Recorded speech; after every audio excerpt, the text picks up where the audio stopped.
चूंकि वे किसी पगडंडी पर नहीं चल रहे थे, इसलिए कहीं और जाने या रुकने की कोई जरूरत नहीं थी, सिवाय पेड़ों के एक समूह के पास खड़े होने के, ताकि हवा को रोका जा सके और उन्हें झूला टांगने के लिए जगह मिल सके। दोपहर में यहाँ मौसम गर्म था, लेकिन शाम को जल्दी ही ठंड बढ़ गई और काल को एहसास हुआ कि शायद पेड़ों पर रहना सबसे आरामदायक विकल्प नहीं होगा। अपने आप को गर्म रखने के लिए उनके पास फ्लेमिंग बॉडी थी, लेकिन फिर भी एक तंबू बनाना और उचित नींद लेना बेहतर था। एल्वेस ने उसके लिए जो भी सामान इकट्ठा किया था, उनमें से एक सामान काल ने उसे बाहर निकालने का विचार किया, लेकिन रे पहले ही उनके लिए कुछ बनाने के लिए पेड़ों की ओर जा रही थी। वह आज पूरी तरह से बाहर नहीं जा रही थी ताकि वे सुबह आसानी से सामान पैक कर सके और अपनी शानदार इमारतों में से किसी को उन अजनबियों के लिए न छोड़े जिन्हें वह पसंद भी नहीं करती थी। इसलिए उसने पेड़ों के एक समूह के चारों ओर रेशम की दीवार का एक घेरा बनाया और उसके ऊपर एक लटकती हुई चादर लगाई, जिसके अंदर आग के गड्ढे के चारों ओर नए झूले लटकाए गए। ये पर्याप्त से अधिक होगा और वे सुबह भुना हुआ मांस खा सकेंगे। कैरा सही थी, ये वास्तव में इसे प्राप्त करने का सबसे अच्छा तरीका था और इसमें अधिक समय नहीं लगेगा। वैगन को समाशोधन के पास छोड़ दिया गया था और थोर अपने तालाब में झपकी लेने और कल नए लोगों से मिलने के उच्च अवसर के लिए रिचार्ज करने के लिए अपने स्थान पर लौट आया। इसने दूसरों को जलाओ लकड़ी इकट्ठा करने के लिए छोड़ दिया, जबकि राय ने पेड़ों में एक बसेरा स्थापित किया ताकि उन सभी चीजों पर नजर रखी जा सके जो उनके पास आने का प्रयास कर सकती थी।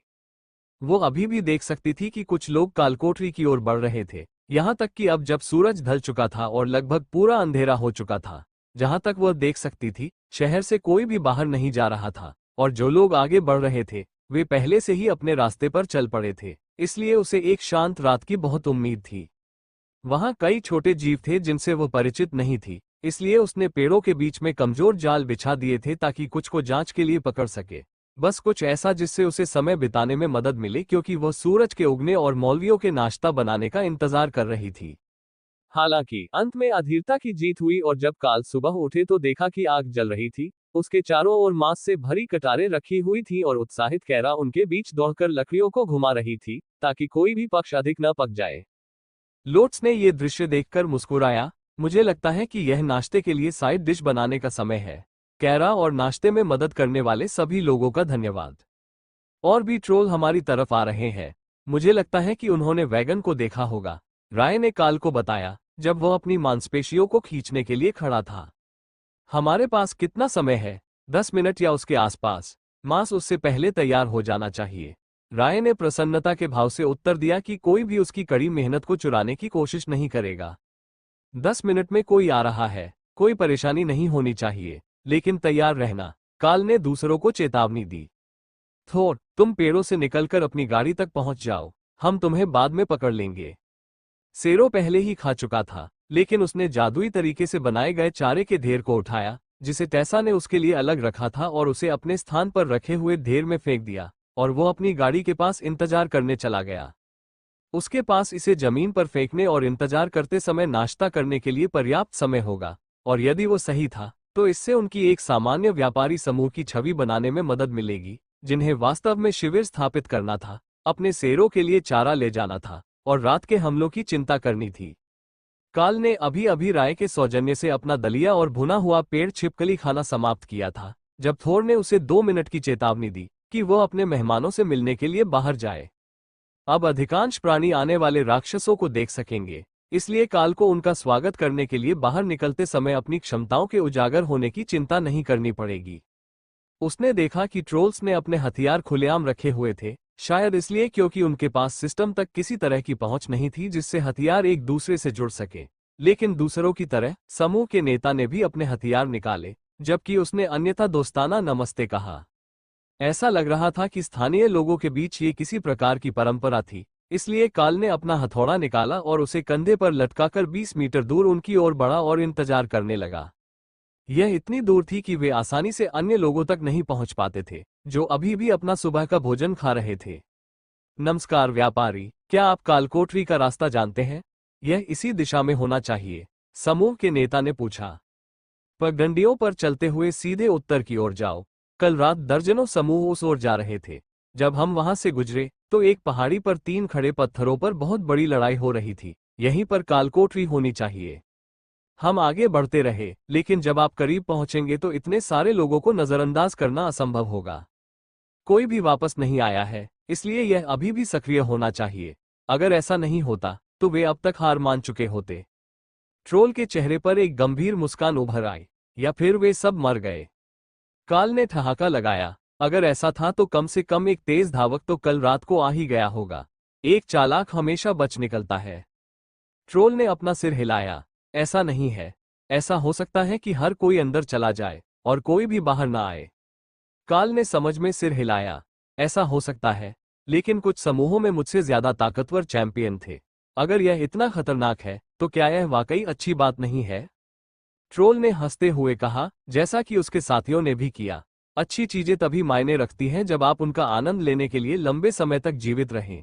अगर कालकोठरी में जो कुछ भी है वह मोनाक रैंक चैंपियन को मारने के लिए पर्याप्त मजबूत है, तो बड़े मालिक इसके लिए लड़ते हुए सब कुछ नष्ट कर देंगे। क्या सारे अधिपति एक कालकोठरी के लिए लड़ रहे हैं? हमारे पास कोई शहर नहीं बचेगा। लड़ाई बहुत करीब है। ये लगभग 40 किलोमीटर दूर था, लेकिन ट्रोल की बात सही थी। अगर यह ओवरलॉर्ड रैंक का डनगॉन होता तो महाद्वीप का हर देश यहां आकर देश को तोड़कर उस पर अपना कब्जा जमा लेता।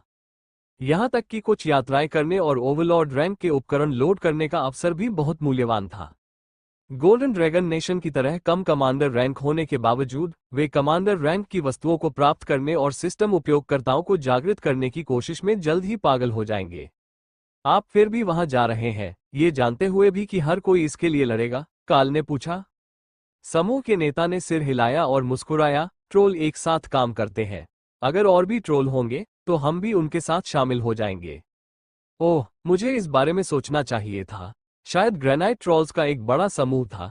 वैसे भी किसी तरह के रॉक ट्रोल्स। वे कल रात अंधेरे में हमारे पास से गुजरे। उन्हें अब वहां होना चाहिए, यह मानते हुए कि उन्हें कुछ नहीं हुआ है।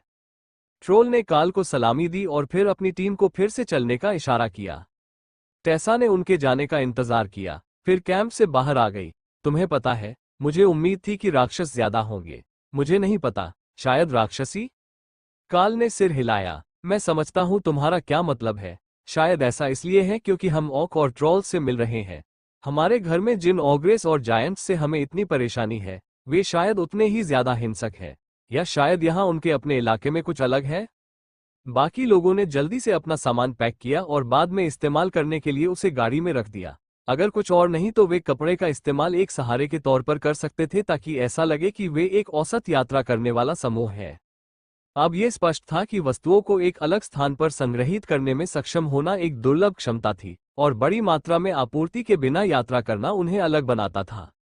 ये जल्द ही बदल सकता है क्योंकि कालकोठरी यहाँ है, लेकिन अभी के लिए उन्हें सावधान रहना होगा। वे ये भी नहीं जानते थे कि कालकोठरी से किसे जगाया जा सकता है। उन्होंने बीस्ट क्लेरिक्स से सुना था कि पिछली बार जब ऐसा हुआ था तो महाद्वीप पीछे छूट गया था क्योंकि उन्हें केवल कॉमन ग्रेड कालकोठरी मिली थी जिसमें सिस्टम सक्रिय था, और इससे सिस्टम को किसी भी शक्तिशाली चीज में जगाया नहीं जा सकता था। ये भी चेतावनी के साथ आ सकता है, भले ही यह कमांडर रैंक हो। अगर यह हर उस प्रजाति को जगाना नहीं चाहता जो इसमें शामिल हुई, तो इसके अनपेक्षित दुष्प्रभाव हो सकते हैं और बड़े पैमाने पर सत्ता संघर्ष हो सकता है। लेकिन टेसा को यह भी याद था कि पिछली बार कालकोठरी से जागे हुए लोग उस बिंदु से आगे नहीं बढ़ पाए थे। एक मौका था कि उच्च क्षमता वाली प्रजातियों को इससे बहुत कम लाभ मिल सकता था, अगर इससे उन्हें इन्वेंट्री और कौशल के अलावा कुछ नहीं मिला जो उनके पास पहले से मौजूद कौशल से भी बदतर था। हालांकि वहां रुककर पता लगाना पागलपन होगा। एक बार हम हेल्सियरिंग पहुंच जाएं तो वहां क्या करेंगे? टेसा ने काल से पूछा, जब उन्होंने ट्रॉल्स को दूर भागते हुए देखा। मैं कहता हूं कि हम कुछ व्यापारिक सामान उठाएं और खुद को असली व्यापारी बना लें। हम आपके और लोट्स के लिए कोई भी गंतव्य ले सकते हैं, और अगर गाड़ी व्यापारिक सामान से भरी हुई है तो हमारे पास किसी भी शहर में जाने का बहाना होगा, काल ने सुझाव दिया।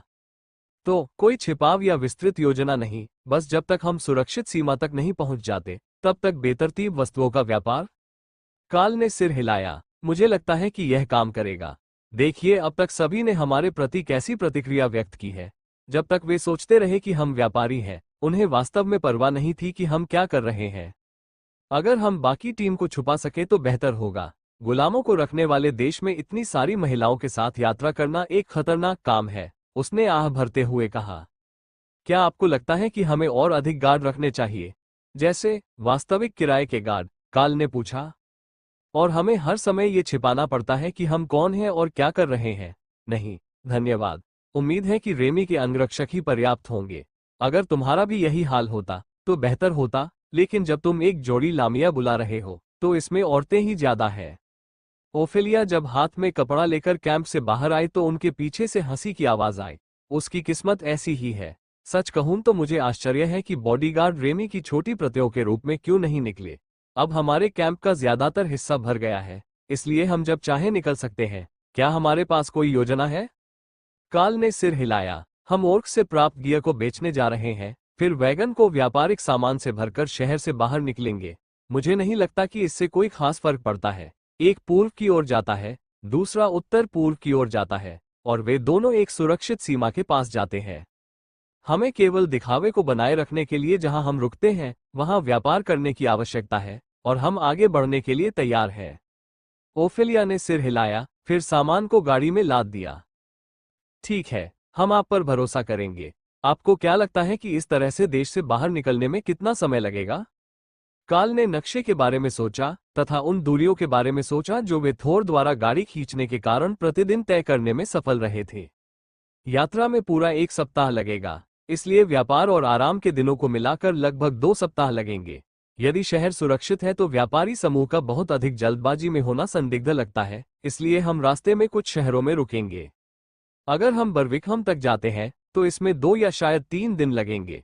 फिर हम नॉर्थ एशिया में पूर्व की ओर जा सकते हैं, जो मानव नियंत्रित है। फिर उनके क्षेत्र को पार करके वाइल्ड से होते हुए घर के दक्षिणी तट तक एक छोटी सी नाव की सवारी करके जा सकते हैं। या फिर हम थोड़ा सा स्थल मार्ग अपना सकते हैं और बीस्टकिन राष्ट्र से होते हुए विटन मंदिर की ओर जा सकते हैं। उस मार्ग पर कोई सड़क नहीं है, लेकिन झील के कारण रास्ता भटक जाना बहुत मुश्किल होगा। ओफेलिया ने भौहें सिकोड़ी और टेसा ने एक छोटा सा नक्शा निकाला, जबकि काल ने मार्गों का वर्णन किया। दूसरा विकल्प बर्विकहम के बाद उत्तर की ओर जाना होगा और क्रॉस कंट्री से दिव्य जानवर राष्ट्र तक जाना होगा, जहां हमें घर जाने के लिए माउंटेन जायंट्स के चारों ओर चक्कर लगाना होगा। या मैं मानता हूं कि हम ल्यूटोनेट जा सकते हैं और एक कैप्टन को पैसे देकर घर तक छोड़ सकते हैं, लेकिन ये राक्षसों के देश में चलने से भी अधिक जोखिम भरा है। बाकी सभी के चेहरों पर जो भाव थे, उससे पता चलता था कि यह आखिरी विकल्प था जिसे वे आजमाना चाहते थे, और हर दूसरे विकल्प के विफल हो जाने के बाद ही वे देश से बाहर निकल सकते थे। कैप्टन पहले भी एक बार उन्हें पकड़ने की कोशिश कर चुके थे, इसलिए सिर्फ उनके होम बेस पर पहुंचना कोई बढ़िया योजना नहीं थी। ठीक है, हमारे पास डाकुओं को मार गिराने से मिली नकदी है, इसलिए हमारे पास कम से कम स्थानीय मुद्रा है, और व्यापार के लिए ओर्क से प्राप्त वस्तुएं हैं। क्या कोई यहाँ एक दिन रुकना चाहता है, या फिर आप हमारे काम खत्म होते ही निकल जाना चाहते हैं? काल ने पूछा। मुझे लगता है कि हमें आज ही सड़क पर निकल जाना चाहिए। हम दोपहर के भोजन के लिए थोड़ा समय ले सकते हैं, लेकिन हमें उत्सव के लिए और अधिक देशों के आने से पहले शहर से बाहर निकल जाना चाहिए। ऑथोस ने हमें चेतावनी दी थी कि वे घटना के कुछ समय बाद ही वहां पहुंच जाएंगे, और वहां मौजूद लोगों के विवरण के आधार पर वे हमें ढूंढ रहे होंगे। उन्हें शायद ये पता न हो कि हमने कालकोटरी को स्थिर कर दिया है, लेकिन वे अनुमान लगा सकते हैं कि हमने पहले समूह के रूप में एक खजाना प्राप्त किया है, खासकर अगर ऑक मर चुके हैं और कोई खजाना बरामद नहीं हुआ है, टेसा ने सुझाव दिया। दाना ने अपने मुखौटे के नीचे भौहें सिकोड़ी। उसने इस बारे में नहीं सोचा था। डनगॉन आमतौर पर पहली निकासी के लिए एक बड़ा इनाम देते हैं, लेकिन उन्होंने कुछ भी उल्लेखनीय नहीं देखा था। या शायद उन्हें यह मिल गया था, लेकिन क्योंकि यह सीधे उनकी इन्वेंट्री में चला गया था, इसलिए उन्होंने इस पर पर्याप्त ध्यान नहीं दिया। वो लगभग गारंटी दे सकती थी कि काल ने उनके जाने के बाद अपनी इन्वेंट्री में क्या था, ये भी नहीं देखा होगा। काल को एहसास हुआ कि हर कोई उसकी तरफ देख रहा था, लेकिन उसे यकीन नहीं था कि क्यों। वे सभी योजना के बारे में एक ही राय रखते थे, तो फिर उसे वह नजर क्यों आ रही थी? इससे कोई खास फर्क नहीं पड़ता था। अब वे सभी सामान से लदे हुए थे, और उसे बस थोर को हुक करना था ताकि वे बाहर निकल सकें। ठीक है, सभी लोग तैयार हो जाएं और अपनी स्थिति पर पहुंच जाएं। चलिए, इस शो को शुरू करते हैं। गोलेम पीछे चले गए, और अंगरक्षकों की जोड़ी ने साइडबोर्ड पर अपनी जगह ले ली, जबकि बाकी सभी लोग पीछे से प्रवेश कर गए क्योंकि काल और रे ने थोर के हॉर्नेस के साथ काम खत्म कर दिया था। यह वैगन का समय था, और थोर ने काल को वैगन पर चढ़ने नहीं दिया। बैठने की तो बात ही छोड़िए, इससे पहले कि वह आगे बढ़ता, उस ओर चल पड़ा जहां हॉक ने कहा था कि शहर में जाने का रास्ता है। 1 घंटे बाद जब वे गेट पर पहुंचे तो हेल्सियरिंग का माहौल साफ दिख रहा था। ऐसा लग रहा था जैसे पूरा शहर सड़कों पर था और काल के संवेदनशील कान राक्षसों की दर्जनों प्रजातियों को शहर के बाहर एक नई विसंगति के बारे में बात करते हुए सुन सकते थे। खबर थी कि शहर के भविष्यवक्ता ने भविष्यवाणी की थी कि खानाबदोश जनजातियां उस स्थान पर एक युद्ध दल लेकर आएंगी जिसने पूरे शहर को दहशत में डाल दिया था। ये सोचकर कि खानाबदोश जनजातियां अपने लिए कालकोठरी का दावा करने के लिए इस क्षेत्र के खिलाफ युद्ध करने जा रही थी। हो सकता है, लेकिन किसी तरह कालौक जनजातियों को एक साथ मिलकर काम करते हुए नहीं देख पाया। खानाबदोशों की अन्य प्रजातियों के साथ तो बिल्कुल भी नहीं। अगर उसे अंदाजा लगाना होता तो उन्होंने जो देखा था वो सबसे ज्यादा संभावना थी कि वो सिर्फ सरदार वर्ल्ड स्मैशर और उसके कबीले की कालकोठरी में उससे मुलाकात थी। काल ने ये दिखावा किया कि लगाम वास्तव में नियंत्रण के लिए थी, लेकिन वास्तव में उसने इसका प्रयोग शेरों की पीठ को रगड़ने के लिए किया था, क्योंकि वे गेट गार्ड के सामने रुक गए थे। हेल्सियरिंग में आपका स्वागत है। आपका क्या काम है? गार्ड ने पूछा। मेरे पास व्यापार के लिए कवच है जो मैंने खानाबदोशों से खरीदा है। फिर मुझे ओकहैम्पिंग ले जाने के लिए आपूर्ति की आवश्यकता है। काल ने उत्तर दिया, ट्रोल नियंत्रित शहर का जिक्र करते हुए, जो मुख्य सड़क से लगभग 1 दिन की दूरी पर उत्तर पूर्व की ओर जाता है। ठीक है, सावधान रहना कि किसी को कुचल न दो। आज सड़क पर बहुत सारे बच्चे हैं और बहुत अफरा तफरी मची हुई है। क्या अराजकता, युद्ध की खबर या अकाल की? काल ने पूछा। यह एक व्यापारी के लिए एक अपेक्षाकृत सामान्य प्रश्न था। इससे वे यहाँ क्या खरीदना चाहते थे ये बदल जाता था, क्योंकि उनके व्यापारिक सामान का मूल्य इस आधार पर बदल जाता था कि वे उन्हें कहाँ और कब बेचते हैं। शहर के उत्तर में जंगल में कुछ चल रहा है। बिग ट्रोल के कार्यालय का कहना है कि वहां लड़ाई हो सकती है। तो ये शहर भी ट्रोल द्वारा नियंत्रित था। इससे ये स्पष्ट हो गया कि उनमें से कितने लोग कालकोठरी की ओर जा रहे थे। हालांकि वे आबादी का बहुमत नहीं थे। भीड़ में मनुष्य, राक्षसों की दर्जनों छोटी प्रजातियां और यहां तक कि कुछ जानवर भी दिखाई दे रहे थे। काल के लिए ज्यादातर विकृत शवों को पहचानना असंभव था, क्योंकि उसने जो किताबें पढ़ी थी उनमें उनका कोई जिक्र नहीं था, लेकिन कम से कम उनमें से कुछ तो परिचित थे। छिपकली की प्रजातियां शहर के राक्षसों का लगभग आधा हिस्सा थीं। नागा, लामिया, छिपकली के लोग, मगरमच्छ, ये सभी प्रजातियां उसकी पाठ्य पुस्तकों में थी जब उसने राक्षस और जानवर प्रजातियों के साथ अपना परिचय दिया था। कुछ ऐसे थे जो 2 पैरों पर रहना पसंद करते थे, कुछ 4 या उससे अधिक पैरों पर, तथा कुछ मानव सिर वाले थे जिनसे सभी दूर ही रहते थे। काल ने थोर को सड़क पर धीमी गति से आगे बढ़ाया, जिससे सभी को रास्ते से हटने का समय मिल गया। ये ठीक से काम नहीं कर रहा था। बच्चे बार बार शेरों को थपथपाने के लिए दौड़ते रहे, लेकिन उनके माता पिता ने उन्हें कुचले जाने से बचाने के लिए पकड़ लिया, और पहले 2 मिनट में नागा वॉरियर्स को कम से कम 1 दर्जन बार प्रस्ताव दिया गया। काल नाग शरीर विज्ञान के विशेषज्ञ नहीं थे और वे सर्प भाषा भी नहीं बोलते थे, लेकिन ऐसा प्रतीत होता है कि योद्धाओं को अपनी प्रजाति का शिखर माना जाता था। रेमी मन ही मन पागलों की तरह हंस रहा था। अंगरक्षक बुद्धिमान थे और जवाब दे सकते थे, लेकिन वे भी गोलेम की तरह ही मिशन प्रेरित थे। वे अपनी पोस्ट छोड़ने के बारे में भी नहीं सोचेंगे, और यह सब दिलों को तोड़ रहा था। 4 भुजाओं वाले नागा शाही होते हैं और सबसे शक्तिशाली योद्धा होते हैं। उनमें से किसी एक से संतान होने पर कम वंशों की वंशावली 1 दर्जन पीढ़ियों तक मजबूत होगी। रेमी ने स्थानीय लोगों को अपने रक्षकों पर हमला करते देखने के कुछ मिनट बाद समझाया। काल को आखिरकार एक ऐसा हथियार बनाने वाला मिल गया जिसके पास एक गर्म भट्टी थी और ज्यादातर खाली अलमारियां थीं। ये बिक्री शुरू करने के लिए एक अच्छी जगह लग रही थी। यहाँ रुको, मैं कवच बनाने वाले से बात करता हूँ, उसने थोर को सड़क के किनारे ले जाते हुए समझाया। दाना और ओफेलिया अपने हथियार कमर से लटकाकर वैगन के आगे के कोनों पर खड़े हो गए। केवल कभी कभार स्थानीय लोगों ने उन्हें एक बार से ज्यादा देखा। व्यापारी वैगन की सुरक्षा करने वाले गार्ड संभवतः सबसे सामान्य चीज थी जो उन्होंने आज देखी या सुनी थी। ये सभी के लिए राहत की बात थी, और लगभग उन्हें ये भूल गया कि यह राक्षसों से भरा शहर था जो उनके घर के साथ दोस्ताना संबंधों से दूर थे। कवचधारी छिपकली मानव था, और काल को एहसास हुआ कि शायद उसने गलती की है। उसे नहीं पता था कि वो प्रजाति आम भाषा बोल सकती है या नहीं। मेरे पास बिक्री के लिए कई कवच आइटम है जिनका व्यापार येलो टस्क ऑक्स द्वारा किया गया है। क्या आपकी रुचि है? काल ने पूछा।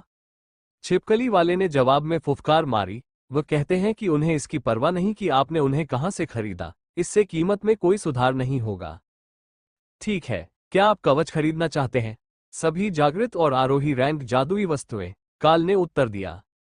शस्त्रागार करता ये देखकर आश्चर्यचकित हो गया कि काल ने उसकी बात समझ ली है और उसने उसे हथियार लाने का इशारा किया। काल वापस बाहर आया और लूट का सामान उठाकर काउंटर पर गिरा दिया। छिपकली आदमी की आंखें उत्साह से चमक उठी, जादू की एक हल्की चमक, जैसे राक्षस के ध्यान केंद्रित करने पर उनकी ओर अतिरिक्त शक्ति प्रवाहित हो रही हो। वो बोला और रेमी ने अनुवाद किया, वो जानना चाहता है कि आप उनके लिए क्या चाहते हैं। मैं सिक्के लूंगा या ओकहैम्पिंग के ट्रॉल्स को जिन वस्तुओं की जरूरत है उनका व्यापार करूंगा। आपके पास स्टॉक में क्या है? शस्त्रधारी ने सिर हिलाया, फिर पीछे के कमरे में गायब हो गया। वो औजारों और क्रिस्टलों का एक बंडल लेकर वापस आया, जिसमें राय की तुरंत रुचि पैदा हो गई। वो कहते हैं कि वे ट्रोल्स के पसंदीदा है। क्रिस्टल उन्हें जादू का उपयोग करने में मदद करते हैं और ट्रोल्स उपकरण बनाने में अच्छे नहीं है। 3 और पृथ्वी प्रकार के क्रिस्टल और हमारा सौदा पक्का हो जाएगा, काल ने प्रस्ताव दिया। छिपकली वाले ने भौहें सिकोड़ी और 2 उंगलियां ऊपर उठाई। ठीक है, 2 और। उसने 2 और कवच निकाले तथा लालचवश उन्हें उठाकर अपनी भट्टी में ले गया, ताकि अन्य प्रजातियों द्वारा उपयोग के लिए उन्हें बदला जा सके। काल ने रत्नों को अपनी सूची में डाल लिया, फिर औजारों का बंडल उठा लिया। आपके साथ व्यापार करना बहुत अच्छा रहा। औजारों ने गाड़ी के बीच का ज्यादातर हिस्सा घेर रखा था, जिससे वे फिर से असली व्यापारियों की तरह दिखने लगे। काल ड्राइवर की सीट पर चढ़ गया और ओफेलिया वापस गाड़ी में बैठ गई, पीछे की सीट पर बैठ गई, जबकि डाना सुबह की धूप में काल के बगल में बैठी थी। तुम क्या सोचते हो? इतनी अव्यवस्था के बीच क्या हमें जाने से पहले दोपहर का भोजन कर लेना चाहिए या शहर की सीमा के बाहर कुछ खाना चाहिए? काल ने पूछा। हमारे और शहर से बाहर निकलने के दूसरे रास्ते के बीच एक स्ट्रीट मार्केट है। हमें वहां से गाड़ी चलाकर कुछ सामान खरीदना चाहिए। गाड़ी से उतरना सुरक्षा के लिए जोखिम भरा हो सकता है, लेकिन खरीदारी के लिए थोड़ा समय निकालना उचित होगा, दाना ने सुझाव दिया। ठीक है, चलो चलते हैं। मैं गाड़ी के साथ इंतजार करूंगा। आप सभी सुरक्षाकर्मियों को अपने साथ ले जाएं। हॉक और मैं सामान की सुरक्षा के लिए पर्याप्त होंगे। काल ने हॉक को बुलाया ताकि पक्षी की अचानक उपस्थिति से बाजार में लोग चौंक न जाएं। रॉयल रैंक ड्रैगन हॉक को शामिल करना सभी को हतोत्साहित करने के लिए पर्याप्त होना चाहिए, सिवाय सबसे साहसी चोरों के, भले ही वे काल और थोर से डरते ना हों। राक्षसों को सामान्य शक्ति स्तर को उसी तरह महसूस करने में सक्षम होना चाहिए जिस तरह काल ने किया था, भले ही उनमें से अधिकांश ने उसे मानव के रूप में नकार दिया हो और जो शक्ति उन्होंने महसूस की थी उसका श्रेय दूसरों में से किसी को दिया हो। बाजार का प्रवेश द्वार एक चौड़ी सड़क थी, जिसमें से 6 गाड़ियां गुजर सकती थीं, या 4 गाड़ियां इमारतों के पास 2 पंक्तियों में खड़ी हो सकती थीं। यहीं पर काल ने थोर को रोका। बाजार के किनारे एक शांत क्षेत्र में पके हुए माल से घिरे कपड़ों के विक्रेताओं के एक छोटे समूह के पास। इससे महिलाओं का ध्यान कुछ समय के लिए बंध जाता और उन्हें वैगन से बहुत दूर नहीं जाना पड़ता, इसलिए अगर कोई समूह मुसीबत में पड़ जाता तो वे सुदृढ़ीकरण भेज सकते थे। अगर काल ने रैमी को उसके आखिरी अंगरक्षक दोलामिया और राय के गोलेम के साथ भेजा, तो उन्हें महिलाओं को परेशान करने वाली किसी भी चीज से निपटने में कोई परेशानी नहीं होनी चाहिए। थोर इतना घबराया हुआ था कि किसी भी तरह बिना किसी बाधा के उन्हें अपनी नजरों से दूर जाने नहीं दे सकता था। आप ऐसा कह रहे हैं जैसे मैं पागल हो रहा हूं। लेकिन क्या होगा अगर वे थक गए, या टखने में मोच आ गई, या शॉपिंग बैग की पट्टियां उनके हाथों में चुभ गईं? थोर ने जवाब दिया, आपकी बात सही है। पछताने से बेहतर है कि सुरक्षित रहें। बस बैरियर को कम स्तर पर रखें ताकि खरीदारी करते समय वे शक्तिशाली सक्रिय कौशल वाले लोगों को डरा न सकें। सेरो को खरीदारी के बारे में चिंता करने की जरूरत नहीं थी, क्योंकि कुछ ही मिनटों बाद नागा योद्धाओं में से एक बेग माल का पूरा भार लेकर वापस आ गया। उसने चुपचाप काल के बगल वाली सीट पर सामान रख दिया और वापस अपनी जगह पर आ गया, स्पष्ट रूप से संदेशवाहक बनाए जाने से दुखी था।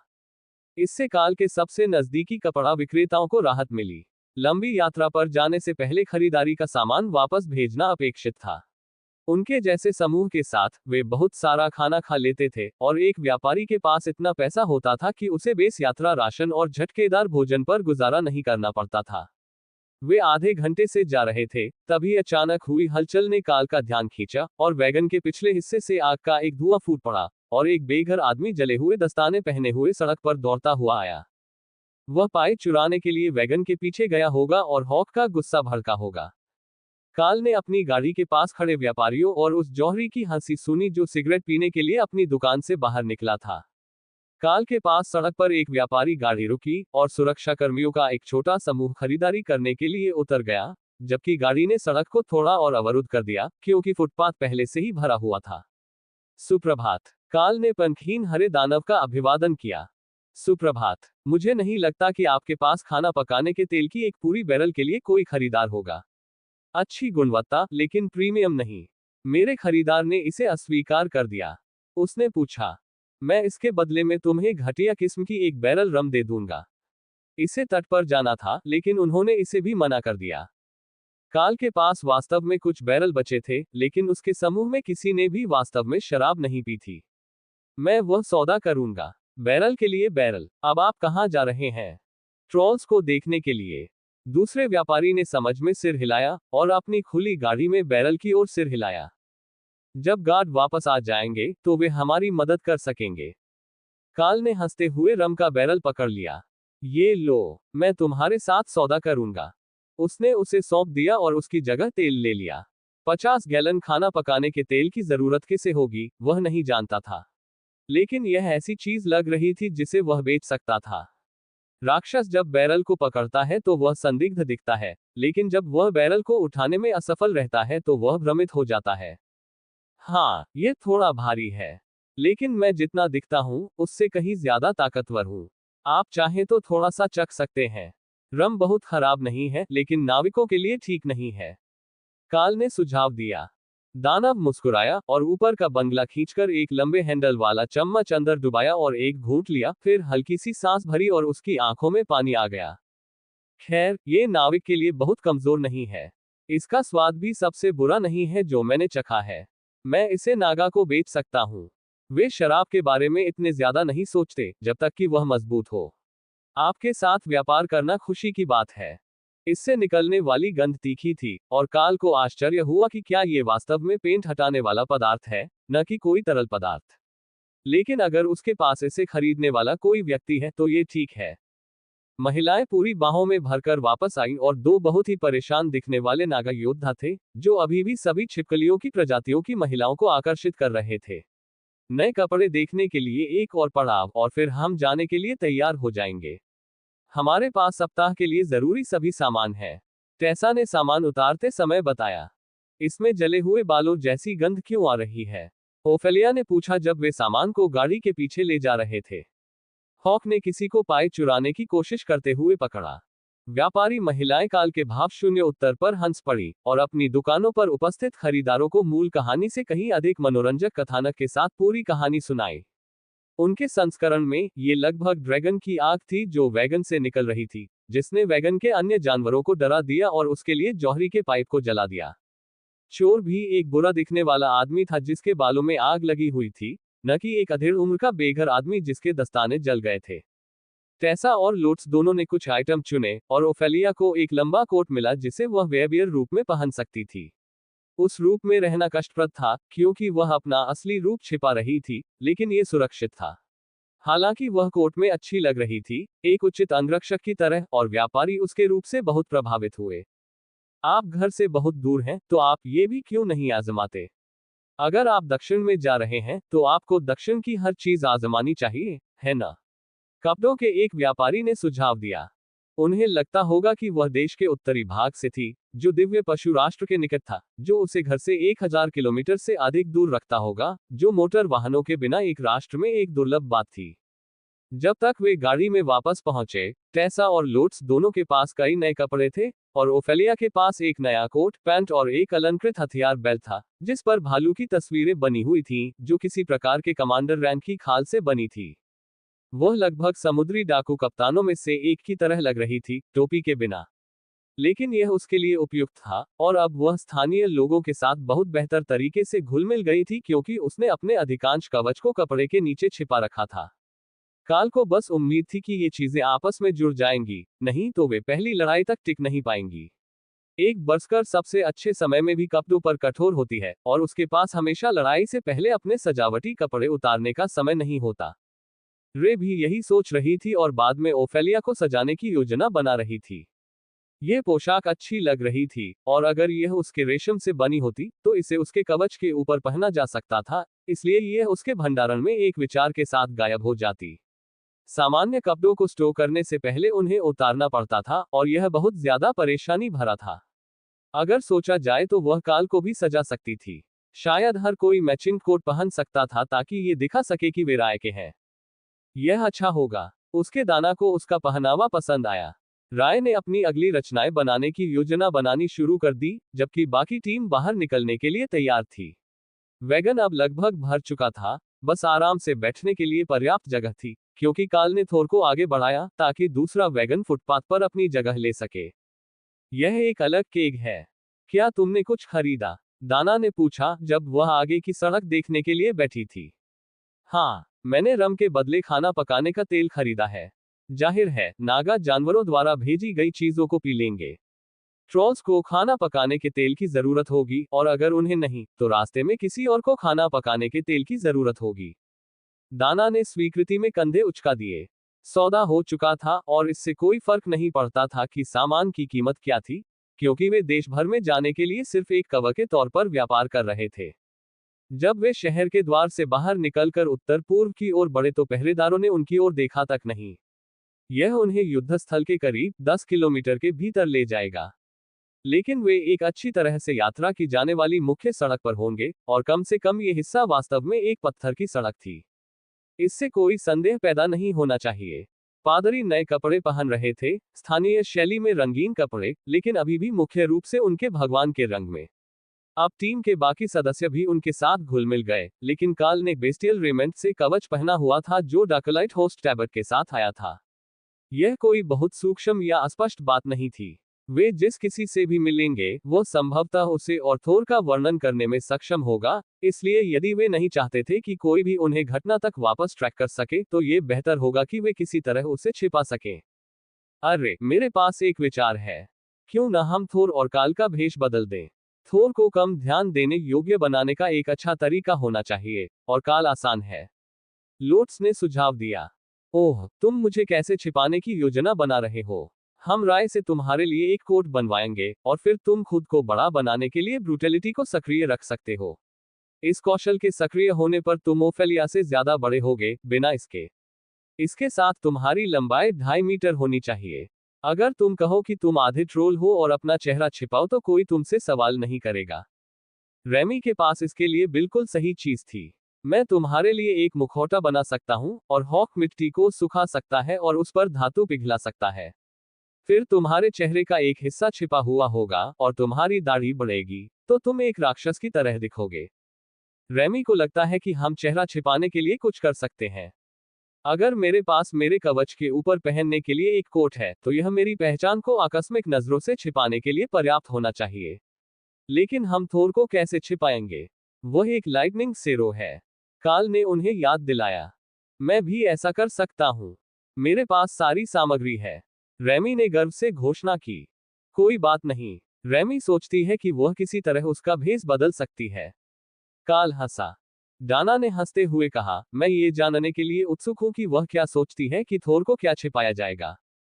काल ने अपनी क्षमताओं के बारे में सोचा और सोचा कि वह अपनी सामान्य लड़ाई शैली को छिपाने के लिए क्या कर सकता है।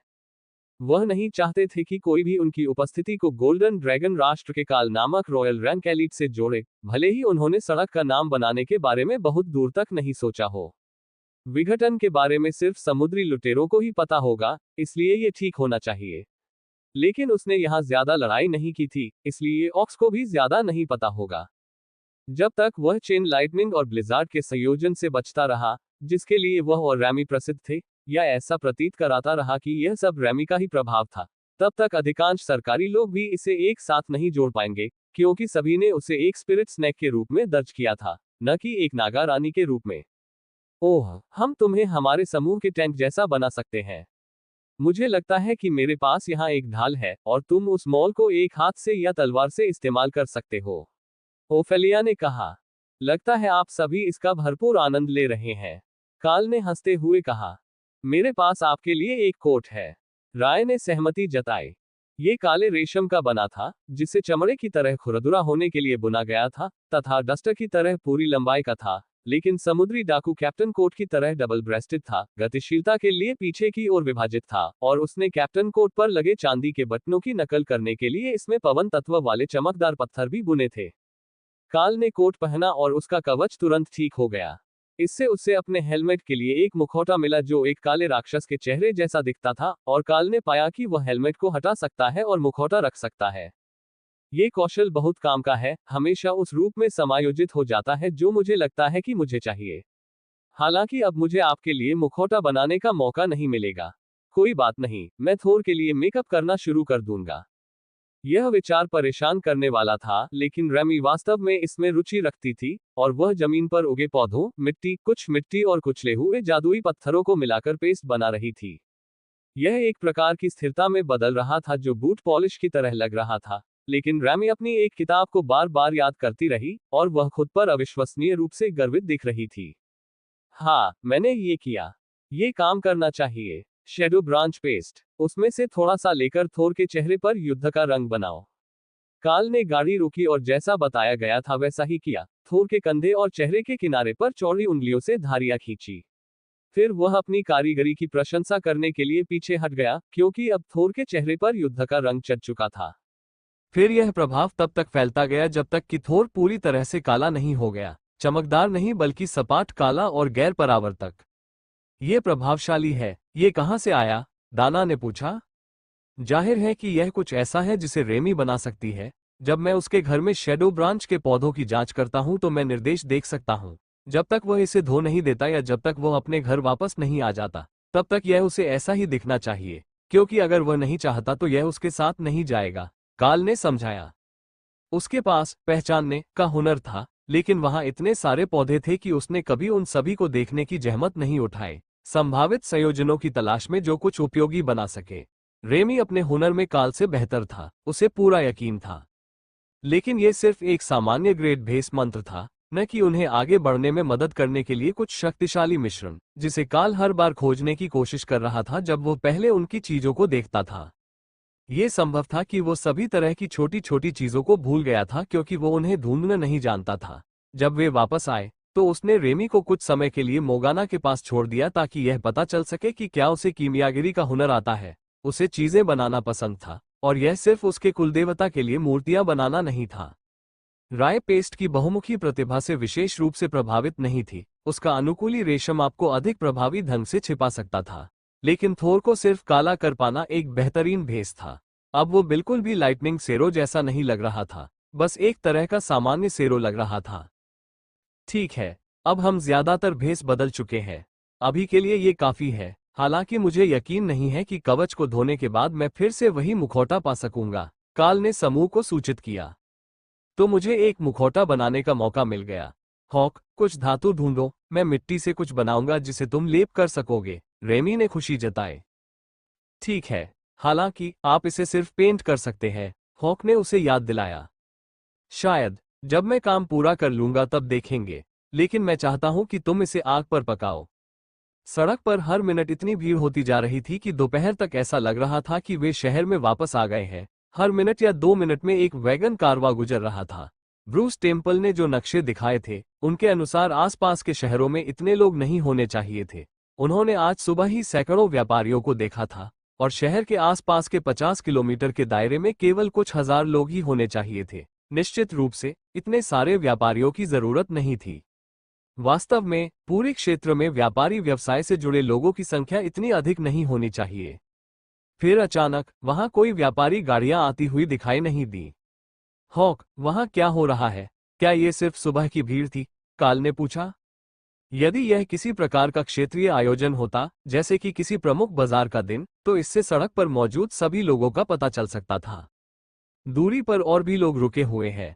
मुझे नहीं पता कि वे क्या कर रहे हैं। ओह, अब मैं समझ गया। पूर्व से ओर्क्स आ रहे हैं। अगर आप चलते रहें तो हम उनसे मिल सकते हैं। हॉक को ओर्क्स से डरने की कोई वजह नजर नहीं आई। जब भी उसने उन्हें देखा था, वे काफी खुशमिजाज थे, और वे पानी के जादू का बिल्कुल भी इस्तेमाल नहीं करते थे, जरा भी नहीं। काल ने गाड़ी को आगे बढ़ाया। अगर उन्हें देरी होने वाली थी तो बेहतर होगा कि वे ऑक के साथ बातचीत करें, न कि पूरी जनजाति के गुजरने का इंतजार करें। जब उनके स्काउट सड़क पर पहुंचे तो वे लगभग ऑक जनजाति के सामने थे। आप एक व्यापारी हैं? युवा ऑकिश व्यक्ति ने पूछा। काल ने सिर हिलाया। हमारे पास ट्रॉल्स के लिए ज्यादातर औजार है, खेती के औजार। हमारे पास पादरी द्वारा बनाया गया थोड़ा बहुत खाना भी है। अगर आपकी जनजाति व्यापार करना चाहती है, यहाँ रुको। चीफ नैंटकेट तुमसे बात करेंगे। काल ने सिर हिलाया और उसके पीछे उसे शक्ति का संचार महसूस हुआ जब पादरीगण ने वादा किया हुआ भोजन बनाना शुरू कर दिया। वे सूखे चावल और बीन्स बना रहे थे जो लंबे समय तक टिके रहेंगे, साथ ही कुछ ताज़ी सब्जियां और एक पाए भी। उन्होंने बाकी सब छिपा दिया था, लेकिन उन्होंने बाजार से लाए गए शकरकंद के पाए में से एक को छोड़ दिया और उसे गर्म भी किया ताकि वो पूरी सुबह वैगन में रहने के बाद भी ताज़ा लगे। जब काल ने गाड़ी रोकी और उनका स्वागत करने के लिए नीचे उतरा तो प्रमुख और उनका समूह पहले से ही उनकी ओर दौड़ रहा था। चीफ नैंटकेट, मैं काल हूं। उसने अपना हाथ आगे बढ़ाया और चीफटेन ने चेहरे पर मुस्कान के साथ हाथ मिलाया। स्काउट का कहना है कि एक ड्रैगन पादरी ने आपको व्यापार के लिए भोजन उपलब्ध कराया था।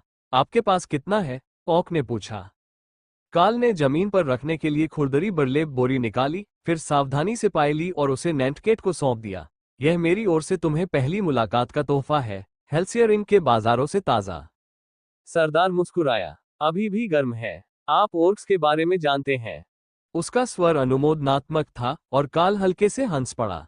यही बात सरदार वर्ल्ड स्मैशर ने कल कही थी। उसका कबीला यहाँ से पश्चिम की ओर है। देवताओं ने उन्हें उनके एक लड़के के लिए कालकोटरी परीक्षण की अनुमति दी थी जो अपने साथी का दावा करने के लिए पर्याप्त मजबूत नहीं था। नैंटकेट हंसा। एक और कितना कमजोर कैसे हो सकता है कि वह अपने साथी का दावा न कर सके? काल मुस्कुराया और मंच पर झुककर फुसफुसाया, जैसे कि यह कोई रहस्य हो। उसने योद्धा के रूप में अपनी जगह बनाई थी, लेकिन उसने उसे सार्वजनिक रूप से बुलाया और फिर कुश्ती के मुकाबले में उसकी पिटाई कर दी। वह एक ऐसी महिला थी जिसने अपनी नजरें ऊंची रखी थीं। सरदार के समूह के साथ आए ओर्क्स जोर जोर से हंस रहे थे और बड़े ओर्क ने काल के कंधे पर थपथपाया। मुझे उसे देखना है। तुम कहते हो कि वह यहां से पश्चिम में है? काल ने सिर हिलाया। लगभग 15 किलोमीटर, ज्यादातर पश्चिम, शायद थोड़ा दक्षिण पश्चिम। मैं उसे 100 किलो सामान बेचने के बाद दक्षिण की ओर शहर गया। अगर कालकोटरी अभी भी खुली है तो वहां बहुत सारे लड़ाके होंगे। बड़ी लड़ाई और एक पुराना दोस्त। अब मुझे जाना ही होगा। खाने के लिए कितना चाहिए? काल ने टेसा को गाड़ी में अपना गला साफ करते हुए सुना। चच ने उनके भोजन के लिए कोई शुल्क नहीं लिया। ये तुम्हारे लिए है। तुम्हें तो पता ही है कि मौलवी कैसे होते हैं, वे अपना खाना बांटकर खाते हैं। ऑक्स ने अपने रीति रिवाजों के साथ समानता के सूक्ष्म संदर्भ पर हंसे। योद्धाओं में से एक ने थैला उठाया, जबकि दूसरे ने काल को बरलेब का एक मुड़ा हुआ टुकड़ा दिया, संभवतः एक प्रतिस्थापन बैग। आपसे मिलकर खुशी हुई। भविष्य में आपके लिए अच्छा मौसम और बेहतर मुकाबले हो, काल ने कहा, जबकि सहायक जनजाति की ओर वापस भागे। आपको भी यही बात, व्यापारी काल। अगर हमारी जनजातियां फिर से एक दूसरे से मिलती हैं, तो हम साथ में शराब पिएंगे। ओर्क्स किस प्रकार की शराब बनाते थे, ये काल के लिए रहस्य था, लेकिन उसे कुछ ऐसा दिखाई दिया जो लगभग विषैली स्तर तक शक्तिशाली था। ऑकिश जनजाति ने अपना रास्ता बदलकर काल के पीछे भागना शुरू कर दिया और उसने थोर को फिर से चलने पर मजबूर कर दिया। क्या तुम्हें नहीं लगता कि यह बहुत आसान था? खानाबदोश जनजातियों को जंगली और खतरनाक माना जाता है, लेकिन शहरों की तुलना में उनके साथ रहना और भी आसान है, ओफेलिया ने पूछा। मुझे लगता है कि यह समस्या स्थानीय हो सकती है, सामान्य नहीं।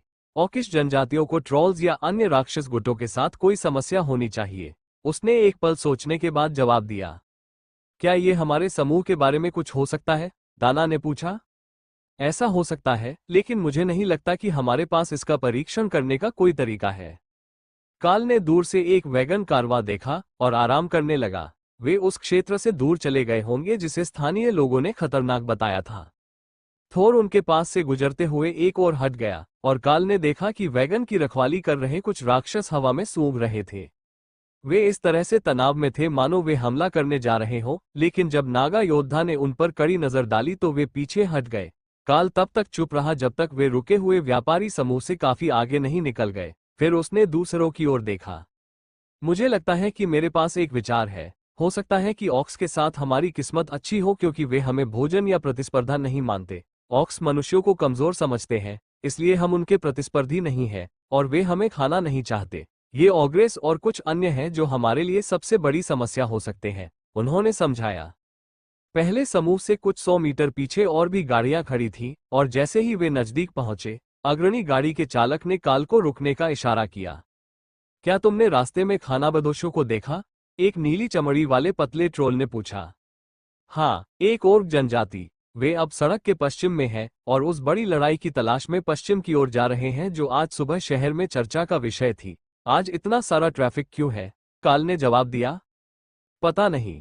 संदेशवाहकों ने हमारे जानने वाले हर किसान और व्यापारी को हेल्सियरिंग में सब कुछ लाने के लिए कहा है। ये घेराबंदी की तैयारी हो सकती है। क्या आप उत्तर में ट्रॉल्स के साथ व्यापार कर रहे हैं? उसने पूछा।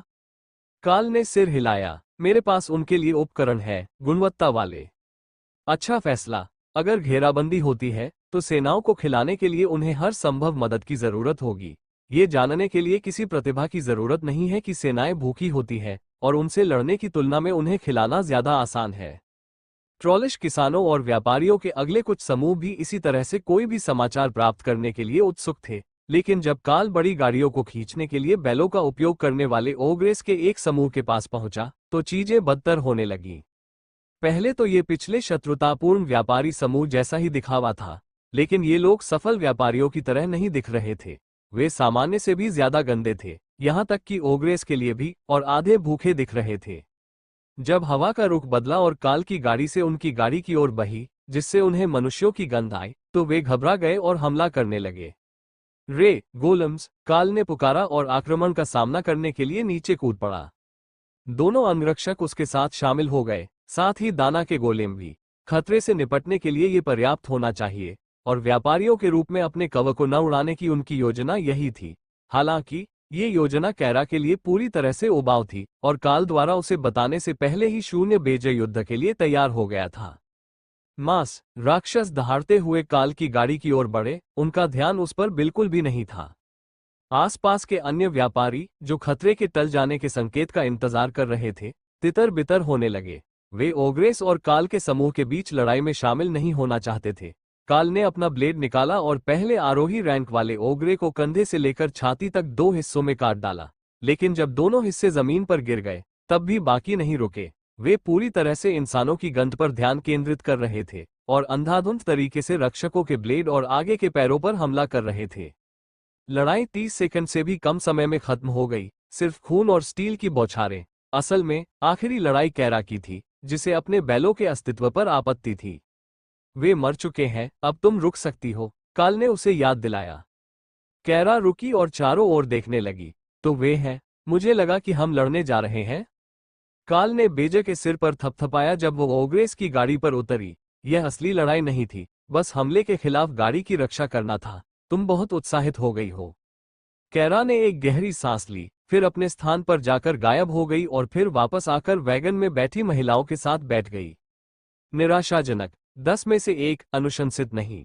हालांकि राय ने एक बैल को पकड़ लिया, बस ये सोचकर कि शायद उसका स्वाद अच्छा हो। काल वापस वैगन पर चढ़ गया और फिर से चलना शुरू कर दिया, जिससे उसे देख रहे अन्य व्यापारी चौंक गए। उसकी टीम में केवल कुछ ही सदस्य थे। लड़ाई इतनी जल्दी खत्म नहीं होनी चाहिए थी, लेकिन उसका वैगन फिर से चल पड़ा और कुछ भी नहीं। सुरक्षा की दृष्टि से कतार में अगला व्यक्ति घटनास्थल के आसपास से ही चक्कर लगाता रहा, जबकि काल उनसे आगे निकल गया। उनके पीछे खड़े व्यापारी बेफिक्र थे। राक्षसों के समूहों के बीच लड़ाई एक आम बात थी, और अगर आप ऐसी लड़ाई शुरू करते हैं जिसे आप जीत नहीं सकते, तो यह आपकी अपनी गलती थी। इस क्षेत्र में राक्षस समूह दुर्लभ प्रतीत होते थे, लेकिन विभिन्न प्रकार के ट्रोल, साथ ही छिपकली मनुष्य और पंखहीन पक्षी जैसा कुछ जो सीधा चलता हुआ दिखाई देता था, बहुतायत में थे। आखिरी वाला हॉक को डराता था क्योंकि उनके पंखों की हड्डियों से अजीबोगरीब उंगलियां उगाई थीं, जो हाथों के लिए अस्वाभाविक रूप से लंबी थीं। उसके और बिना पंखों वाले चोंच वाले सिर के बीच हॉक खुश था कि घर पर ऐसी कोई चीज नहीं थी। अगर कोई उसकी तुलना ऐसी किसी चीज से करे तो उसे पानी को अपना सबसे बड़ा दुश्मन मानने पर पुनर्विचार करना पड़ सकता है। रेमी की राय बिल्कुल अलग थी। वे पहले से ही कटे हुए मुर्गियों की तरह दिखते थे और उसे पूरा यकीन था कि उन्हें खाने के लिए किसी भी तरह की तैयारी की जरूरत नहीं थी। थोर व्यापारी गाड़ियों की कतार से आगे निकल गया, जो अब आगे बढ़ने लगी थी, उनके आगे चलने वालों का अनुसरण करते हुए। काल को आश्चर्य हुआ कि अगर वो आगे बढ़ने वाला पहला व्यक्ति नहीं होता तो वे वहां कितनी देर तक बैठे रहते। क्या वे पूरे दिन वहां बैठे रहते, ये देखने के लिए कि कौन पहले जाता है? या क्या इस बात का कोई अनुमान था कि ऑक्स को आगे बढ़ने में कितना समय लगेगा?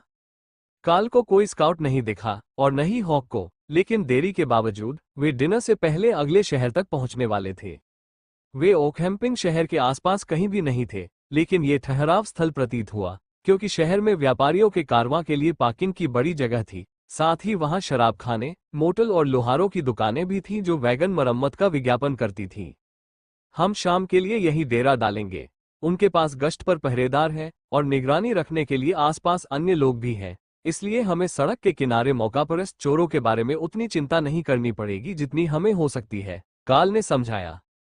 ये बात तो सही है, हम भले ही बाकी सभी लोगों से विपरीत दिशा में जा रहे हों, लेकिन संख्या में ही सुरक्षा है, डाना ने सहमति जताई।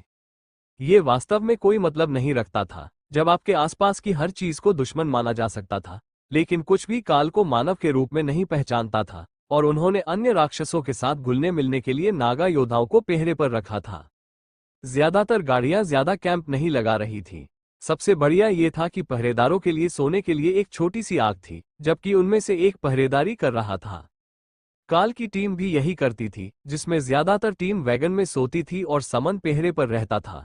लोट्स ने अपने जादू का इस्तेमाल करके वैगन के बोर्ड से जलाओ लकड़ी का एक छोटा सा संग्रह बनाया और वे रात का खाना गर्म करने की तैयारी कर रहे थे। नए आगमन और उनकी आग ने अगले समूह के किसानों का कुछ ध्यान आकर्षित किया, जो तेजी से ढलती शाम में अपने वैगन के सहारे बैठे थे। क्या आप हमारे साथ आना चाहेंगे? गर्मी से तो कोई परेशानी नहीं है, लेकिन दिन के लिए एक अच्छी कहानी की जरूरत है, काल ने प्रस्ताव दिया। ट्रोल मुस्कुराया और अपने साथ 2 लड़कों को ले आया। मुझे लगता है कि हम 1 या 2 कहानियां बना सकते हैं। सभी को नमस्कार। क्या आप महिलाएं ड्रैगन क्लिरिक्स कह सकती हैं? आप जानवरों के क्लिरिक्स जैसी गंध नहीं देती है और आप निश्चित रूप से विशालकाय नहीं है। ट्रोल ने उन्हें एक दांतेदार मुस्कान दी, क्योंकि आग की रोशनी उसके बचे हुए निचले दांत पर लगे चांदी के बैंड से टकरा रही थी। दूसरा दांत किसी समय टूट गया था, जिससे उसकी पूरी लंबाई का 1/4 हिस्सा दांतेदार स्टंप रह गया था जो अभी तक फिर से नहीं उग पाया था। ट्रोल्स सामान्यतः शीघ्र पुनर्जीवित हो जाते हैं, लेकिन उनके दांतों को पुनः उगाने के लिए उन्हें उखाड़ना पड़ता है, ठीक उसी प्रकार जैसे बाल, जो तब तक सामान्य दर से बढ़ते हैं जब तक कि उन्हें उखाड़ा न जाए। इससे एक अजीबोगरीब घटना हुई जिसे काल ने दूसरे कैंप में देखा। एक बूढ़ा ट्रोल वास्तव में एक सुस्त रेजर से दाढ़ी बनाकर दाढ़ी बढ़ा रहा था, जिससे बाल निकल जाते थे। फिर उसने कैंची की एक जोड़ी से इसे आकार देने के लिए ट्रिम किया, बीच के एक हिस्से को छोड़कर, जिसे उसने लट में बांध दिया। ये काल द्वारा अब तक देखी गई सबसे अजीबोगरीब ग्रूमिंग रूटीन में से एक थी, और इसने उसे अपने कौशल वृक्ष में ट्रोलिश रीजनरेशन कौशल के बारे में सोचने पर मजबूर कर दिया। वो अब इसे प्राप्त कर सकता था, या वो कुछ आक्रामक क्षमताओं के लिए बचत कर सकता था। जब तक स्किल मास्टर रैंक 2 तक विकसित नहीं हुआ, तब तक वो उन्हें नहीं देख पाया था। ये कौशल वृक्ष की एक विचित्रता प्रतीत होती थी। उसे अधिक उन्नत माध्यमिक कौशल का उपयोग करने से पहले अपनी मुख्य क्षमताओं का एक स्तर पूरा करना था। वो शायद आक्रामक पेड़ चुनकर अल्पावधि में बेहतर प्रदर्शन कर सकता था, क्योंकि अब तक उसके पास वे सभी क्षमताएं होंगी। हालांकि इससे उसे इवोल्यूशन और स्किल मास्टर तक पहुंच नहीं मिलती। ये दोनों कौशल बहुत जल्द ही उनकी टीम के लिए आवश्यक होने वाले थे। टियर 4 आक्रामक कौशल केवल एक ही चुना जा सकता है। 50 अंक विनाश, लक्ष्य के स्वास्थ्य को 10% से अधिक नुकसान पहुंचाने वाले हमले 2 गुना नुकसान करते हैं। 50 अंक अत्यधिक उपस्थिति, आतंक प्रकार का डिबफ उत्पन्न करता है, जिससे प्रभावित लक्ष्य 5 सेकंड के लिए पनगु हो जाते हैं। साथ ही कलाकार और लक्ष्य के बीच रैंक के अंतर के अनुसार 10 सेकंड के लिए पनगु हो जाते हैं। 50 अंक भयंकर हमला, हर बार जब किसी दुश्मन को बीस्ट मास्टर या बंधुआ जानवर द्वारा नुकसान पहुंचाया जाता है, तो बीस्ट मास्टर या बंधुआ जानवर द्वारा किए गए नुकसान को 1 मिनट के लिए बढ़ा दें। 1 दर्जन से अधिक धूसर आक्रमण कौशल थे, जो केवल आक्रमण विशेषज्ञ बीस्ट मास्टर के लिए ही उपलब्ध थे, लेकिन 3 मुख्य कौशल थे जिनका काल उपयोग कर सकता था। भड़क, कैरा और रेमी ने एक साथ मांग की। विनाश, राय ने जोर देकर कहा। उसने जोरदार प्रहार किया, और धीरे धीरे नुकसान पहुंचाने की तुलना में 2 गुना नुकसान पहुंचाना बेहतर लगा। मैं देखना चाहता हूं कि जब वे हमें देखेंगे तो पेशाब कर देंगे, हॉक ने सुझाव दिया। इसमें एक खास आकर्षण था, उन्हें इतना भयभीत कर देना कि वे मारे जाने के बाद हिल भी न सकें, दिलचस्प हो सकता था। असली समस्या ये थी कि वे केवल एक ही चुन सकते थे, और वह था 50 अंक। काल के पास शायद इतने अंक नहीं थे। हालांकि वे सबसे अधिक संभावना रक्षा कौशल वृक्ष से ट्रोलिश पुनर्जनन प्राप्त कर सकते हैं। यह एक मजेदार कौशल होगा। ट्रोलिश रीजनरेशन के साथ बॉडीगार्ड और गोलेम लोगों के साथ खेलने के लिए सबसे बढ़िया शरारत लग रहे थे। यहां तक कि जब बैरियर टूट जाते थे और दुश्मन किसी अंक को काट देता था, तब भी वे उसे उठाकर फिर से जोड़ सकते थे। ये बहुत ही हास्यप्रद होगा।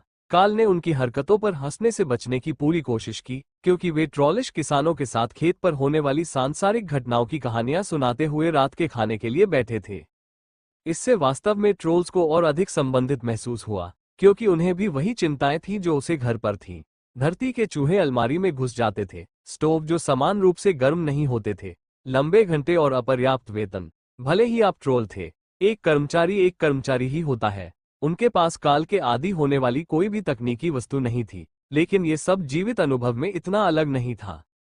वृद्ध व्यक्ति ने अपने लड़कों को अपने से थोड़ा पीछे बैठाया था, ताकि काल का समूह वास्तव में मित्रवत न हो, इसलिए ऐसा एहतियात के तौर पर किया गया था। और जब लोट्स और टेसा ने चावल और बीन स्टू में अपने स्टॉक से मांस और पनीर के टुकड़े डालना शुरू किया तो तीनों मुस्कुरा उठे।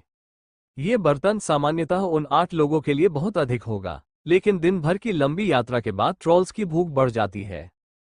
टेसा ने जो बर्तन चुना था वो एक लॉकिंग ढक्कन वाला प्रेशर कुकर था, और हालांकि सीटी की आवाज थोड़ी कष्टप्रद थी, ट्रोल्स के लिए यह आने वाली अच्छी चीजों की आवाज थी।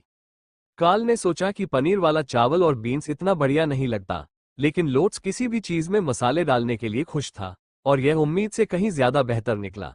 यह एक मध्यम मसालेदार गंबो स्टाइल स्टू बना, जिसमें मांस कम था लेकिन गाढ़ा और पेट भरने वाला था। चर्च के रसोईघर में कभी भी ऐसा कुछ नहीं परोसा जाता, लेकिन ट्रोल्स के बीच ये बहुत लोकप्रिय साबित हुआ, और काल देख सकता था कि दूर बैठे लोग उन्हें कितनी उदास निगाहों से देख रहे थे।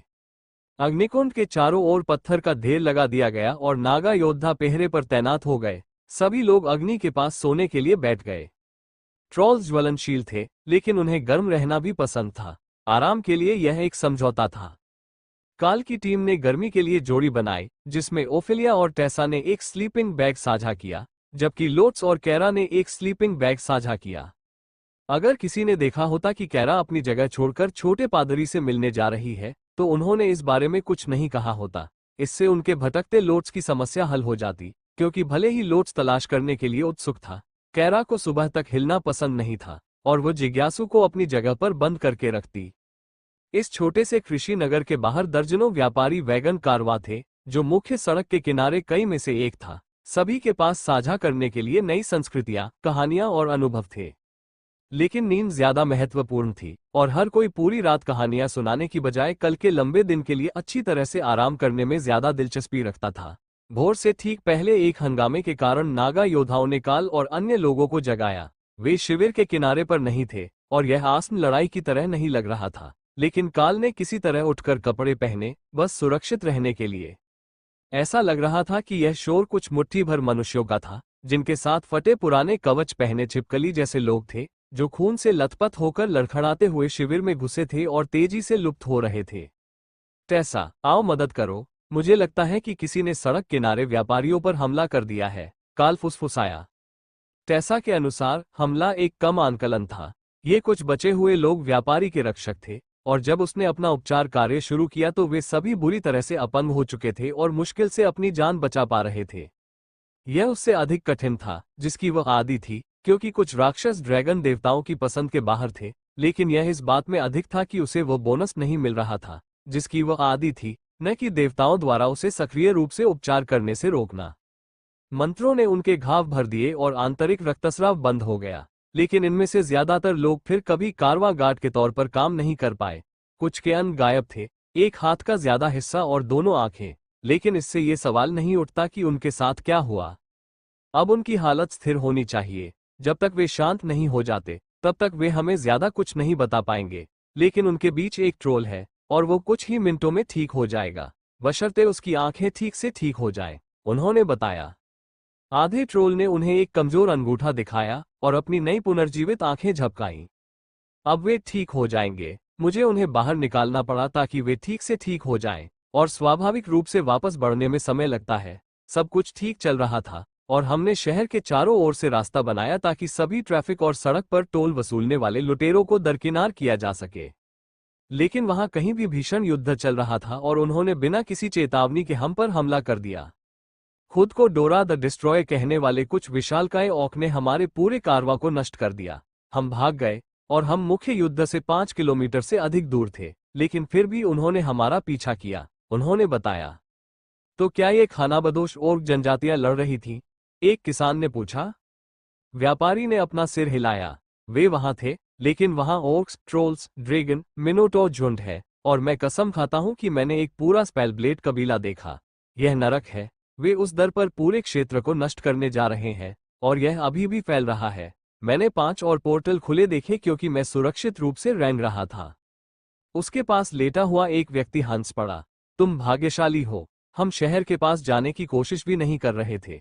हम तट से क्रॉस कंट्री जा रहे थे और एक दानव कबीले ने हम पर घात लगाकर हमला कर दिया। वही बात, वे अचानक कहीं से आए और सभी को मारना शुरू कर दिया। काल ने सिर हिलाया। वहां जो कुछ भी हो रहा है उससे वे भड़के हुए होंगे। मैंने शहर में अफवाहें सुनी हैं कि यह एक कालकोठरी का उद्घाटन था, लेकिन इस सप्ताह मैं जिन दोनों ओर्क जनजातियों से मिला हूं, वे काफी समझदार थे। बचे हुए लोग और किसान सभी काल को ऐसे देख रहे थे जैसे वह पागल हो। तुम ओर्क जनजातियों से मिले, यानी रुके और उनसे बात की, और तुम पर हमला नहीं हुआ? काल ने सिर हिलाया। हाँ, हमने येलो टस्क ऑक के साथ मछली का व्यापार किया, और फिर यहां से दक्षिण की ओर जाने वालों का अभिवादन किया जब वे राजमार्ग से गुजरे। उनमें से कोई भी जनजाति बेतरतीब ढंग से हिंसक नहीं थी। एक बार मैं देख सकता हूं, लेकिन एक सप्ताह में 2 बार, और तुम अभी भी हमें इसके बारे में बताने के लिए यहाँ हो? क्या तुम आंशिक रूप से औक हो या कुछ और? ट्रोल ने पूछा, हवा को सूंघते हुए ये पता लगाने की कोशिश की कि काल क्या था। वे बस उसके पागलपन की प्रशंसा करते हैं। उसने धमकी दी थी कि अगर ऑक को उसका उपहार पसंद नहीं आया तो वो चीफटेन वर्ल्ड स्मैशर के मुंह पर मुक्का मार देगा, टेसा ने मजाक में कहा। किसानों ने काल को घूरते हुए धीरे से पलकें झपकाईं। तुम्हें ही शाम की कहानियां सुनानी चाहिए थी। लगता है तुम्हारी कहानियां हमारी कहानियों से कहीं ज्यादा जंगली हैं। तुम्हें उसका नाम कैसे पता चला? काल ने कंधे उचका दिए। स्काउट ने हमें बताया, फिर हमने बातचीत की और मैंने बताया कि मेरे पास व्यापारिक सामान है। खानाबदोश जनजातियों के साथ व्यापार के मामले में ये सब बिल्कुल सामान्य बात है। किसानों ने निराशा में अपना सिर हिलाया। ये कुछ ऐसे ही गांव हैं, जैसे कि खानाबदोश जनजातियां जब यहां से गुजरती हैं, तो ज्यादातर गांव ऐसे ही दिखते हैं, लेकिन फिर उनमें से ज्यादातर का ट्रॉल्स या दानव जनजातियों के साथ अच्छा रिश्ता नहीं है। मैं बस यही उम्मीद करता हूं कि कल इस तरफ से कुछ भी वापस ना आए, ताकि हम अपनी आपूर्ति शहर में पहुंचा सकें और घर वापस जा सकें। सुबह का समय होने के बावजूद शोरगुल के कारण कुछ नजदीकी समूह अपने बिस्तरों से उठ गए थे, और उनमें से कुछ लोग नाश्ते की तैयारी कर रहे थे, ताकि वे गर्म भोजन खा सकें और जब सूरज इतना ऊपर आए कि बैलों को दिखाई दे, तो वे सड़क पर सबसे पहले पहुंचने वालों में शामिल हो सकें। क्या हमारे पास कोई बड़ा बर्तन है? मुझे लगता है कि हमारे 2 पादरी नाश्ते के लिए कुछ ड्रैगन क्लेरिक ओटमील लाने में आपकी मदद कर सकते हैं, काल ने पेशकश की। शहर में गरीबों के लिए एक है, मैं जाकर ले आता हूं। आपको कोई आपत्ति तो नहीं है, पुजारिन? एक किसान ने पूछा। बिल्कुल नहीं। यात्रियों को भोजन कराना चर्च के लिए हमेशा अच्छा होता है, भले ही वो विश्वासियों के लिए न हो। ट्रोल ने ठहाका लगाया। ठीक है, हम भले ही सबसे ज्यादा वफादार न हो, लेकिन हम इतने दिग्गज नहीं हैं कि दुनिया के ड्रैगन और उसके सहयोगियों को अपना दुश्मन कहें। इससे कई किसान हंस पड़े, और यहां तक कि किसानों के बीच मौजूद दानव भी उसके जवाब पर मुस्कुराए। छिपकली के लोग कुछ हद तक गुटों के बीच बंटे हुए थे, क्योंकि वे पूरी तरह से ड्रैगन के वंशज नहीं थे, लेकिन वे खुद को आम जानवरों से विकसित भी नहीं मानते थे। उनका इतिहास कुछ हद तक अस्पष्ट था, इसलिए वे आमतौर पर केवल शैमनिस्टिक देवताओं का अनुसरण करते थे, या तो टाइटन्स और जानवरों के शैमन भगवान, या ग्रीन ड्रैगन, जो वास्तव में शैमन भगवान नहीं थे, लेकिन तत्वों के साथ तालमेल रखते थे। कुछ ही मिनट लगे कि एक ट्रॉलर लगभग 1 मीटर लंबा बर्तन लेकर वापस आ गया। साथ ही उसके कई दोस्त भी जलाओ लकड़ी लेकर आ गए। नीली ट्रॉली त्वचा के नीचे बंधी मांसपेशियां हाथी दांत और चांदी के सामान के साथ सुबह के धुंधलके में टकरा रही थी, जब ट्रॉली नाश्ते का बर्तन तैयार करने में जुट गए। कैरा ने लोट्स को बिस्तर से बाहर निकाल दिया था ताकि वो टेस्सा को नाश्ते में मदद कर सके, और छोटा पादरी पहले से ही दलिया के साथ खाने के लिए ताज़ा रोटी बनाने के लिए आटा गूंथने में व्यस्त था। ट्रॉल्स के पास ब्रेड के लिए कई तरह की टॉपिंग थी, जाहिर है, क्योंकि यह उनका आम सुबह का राशन था। इसलिए उन्हें सुखाकर चाय या ओटमील में भिगोकर खाने लायक बनाने के बजाय ताज़ा बेक किया हुआ ब्रेड घर जैसा ही होगा। टेसा ने बर्तन में ओट्स और गर्म पानी भर दिया, क्योंकि बर्तन के नीचे पैर थे, ताकि नीचे आग जलाकर सब कुछ उबाला जा सके। रोटी बनाना मुश्किल काम था, लेकिन लोट्स और किसान दोनों ही नाश्ते के लिए एक बढ़िया तरकीब जानते थे। अगर आप पहले कच्चे लोहे के पैन को चिकना करके गर्म कर लें, तो आप उसे आग के पास, आग के गड्ढे की चट्टानों के घेरे पर रख सकते हैं, और उस पर चपटा आटा डालकर उसे ओवन में सामान्य रोटी की तुलना में ज्यादा तेजी से पकने दें। इतने सारे समूहों के साथ जब तक काल ने लकड़ी के पहले बैच में आग लगाई और गर्मी शुरू की, तब तक उनके पास बर्तन के चारों ओर 1 दर्जन उपयुक्त पैन थे। जबकि वे जलाओ लकड़ी को ढेर करके खुश थे, हर कोई वास्तव में आग जलाने के लिए अनिच्छुक था, एक घाव की संभावना के प्रति एक सहज घृणा जिसे वे ठीक से पुनर्जीवित नहीं कर सकते थे। इसलिए काल ने फ्लेमिंग बॉडी के साथ इसका ख्याल रखा था और लकड़ी बर्तन के नीचे चटक रही थी, इससे पहले कि चमड़े के एप्रन में एक बूढ़ा ट्रोल दलिया को हिलाना शुरू कर सके। काल को इस बात की चिंता थी कि इसका स्वाद कैसा होगा, क्योंकि हर किसान इस मिश्रण में थोड़ी सी जामुन या कुचले हुए मेवे डालने आता था। इसके अलावा कोई तरीका नहीं था, सिवाय इसके कि वे अपने पास मौजूद थोड़ा थोड़ा जामुन या कुचले हुए मेवे मिलाते थे। फिर लोट्स ने नाश्ते में एक आकर्षक सुगंध लाने के लिए बर्तन में पिसी हुई दालचीनी और जायफल मिलाया, जिससे सभी बचे हुए किसान और व्यापारी बिस्तर से बाहर आ गए, ये देखने के लिए कि इतनी सुबह सुबह उन्हें कौन प्रताड़ित कर रहा है। हमारे पास खाने के लिए बहुत कुछ है और हमारे पास रोटी भी पकाने के लिए है, टेसा ने किसानों को बताया, जो उत्सुकता से बर्तन की ओर देख रहे थे। दाना और अन्य लोगों ने जो समझा, उससे पता चला कि यह मॉन्स्टर के नियंत्रण वाले क्षेत्रों से सुरक्षित बाहर निकलने की उनकी शानदार योजना थी। वे व्यापारी होने का दिखावा करने वाले थे और यदि संभव हो तो देश भर में दोस्त बनाने वाले थे। अगर कोई उनका पीछा नहीं कर रहा था तो छिपने का कोई कारण नहीं होगा। बर्तन के पास एक छोटी सी मेज पर रोटियों का ढेर तेजी से बढ़ रहा था, लेकिन जादुई सहायता के साथ तथा टेस्सा द्वारा इसे बनाते समय पानी पहले से ही गर्म था, इसलिए इतने बड़े बर्तन में भी ओटमील को पकने में अधिक समय नहीं लगा। वे पहले से ही एक लाइनअप तैयार कर रहे थे और टेसा को चिंता हो रही थी कि उनके पास सभी के लिए पर्याप्त बड़ा बर्तन नहीं होगा, लेकिन उनके पास जो है उसी से काम चलाना होगा या एक बर्तन कम हो जाने पर दूसरा बर्तन उबालना होगा। उन्हें आज सुबह जल्दी निकलने की जरूरत नहीं थी, वे सभी के विपरीत दिशा में जा रहे थे, लेकिन अगर उन्हें इस रास्ते से वापस आना पड़ा तो थोड़ी सी सद्भावना ये सुनिश्चित करने में काफी मददगार साबित होगी कि वे बिना किसी परेशानी के निकल सकें।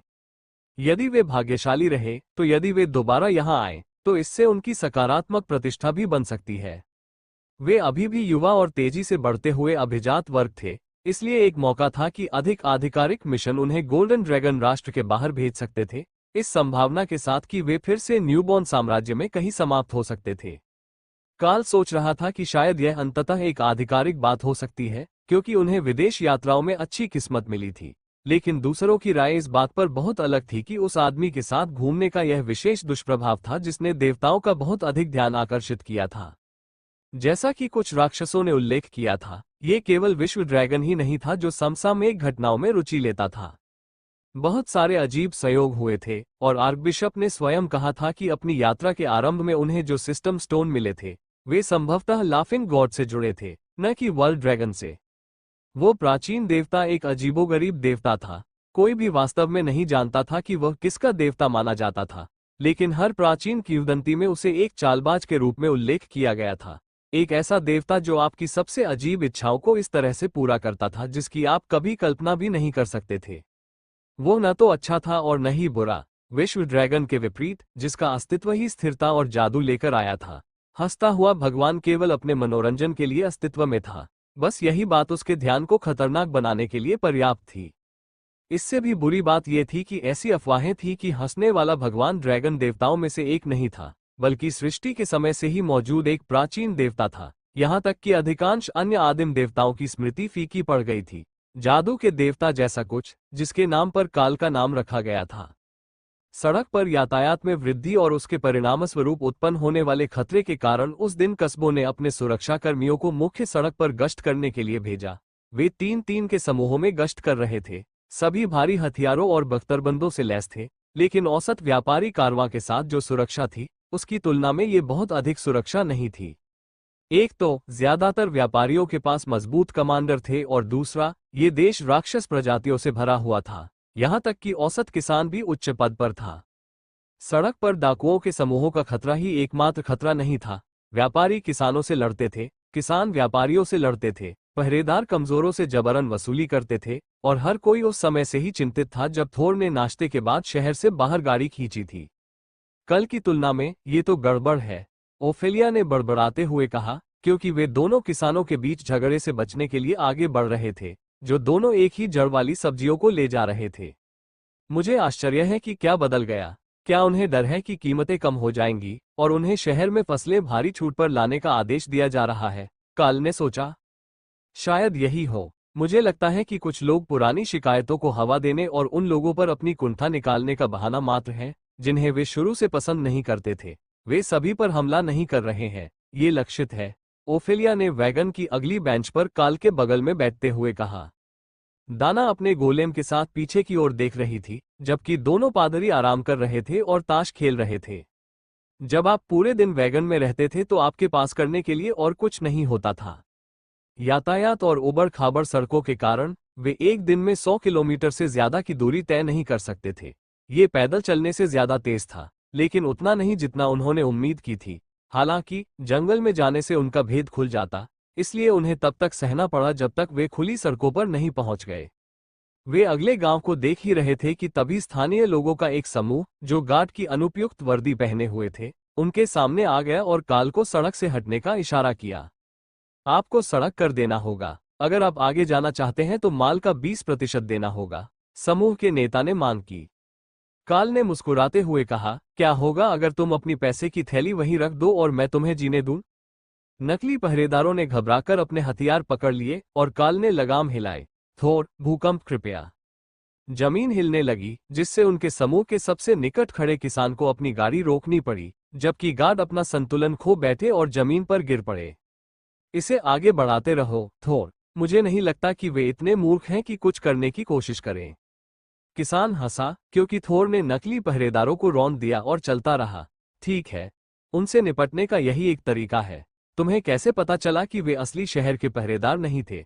सड़क के किनारे अगले वैगन ड्राइवर ने पूछा। मुख्यतः इस तथ्य के कारण कि उनकी वर्दी फिट नहीं थी। यहां तक कि एक गांव को भी ऐसे कपड़े मिल जाने चाहिए जो फिट हों।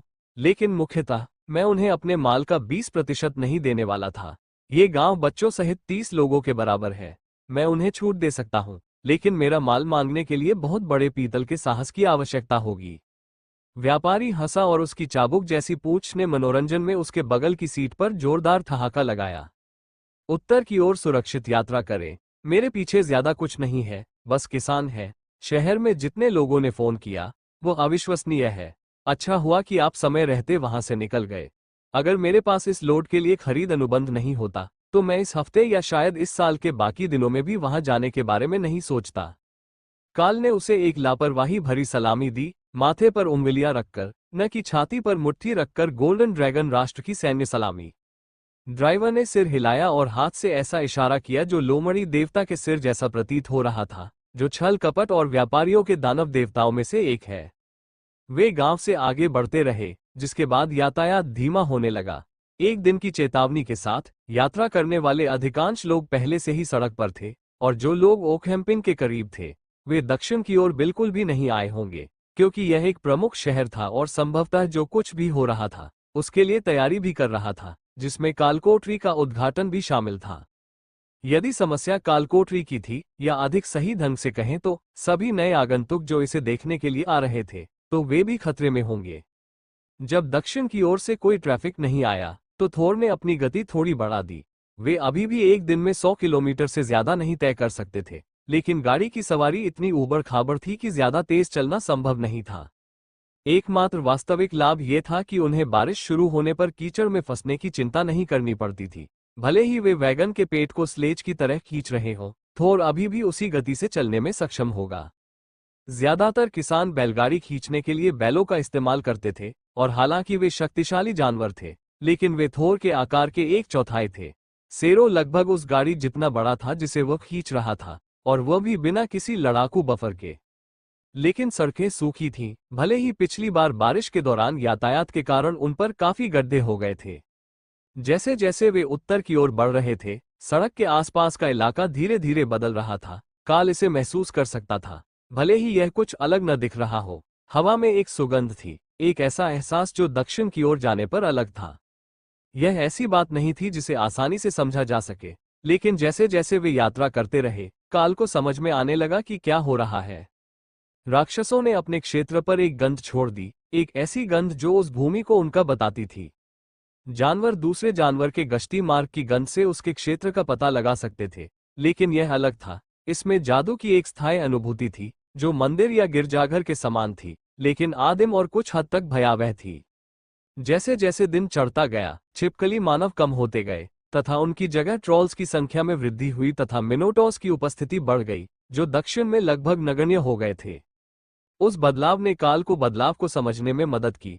यह कोई भौतिक चीज नहीं थी, बल्कि आबादी में बदलाव था।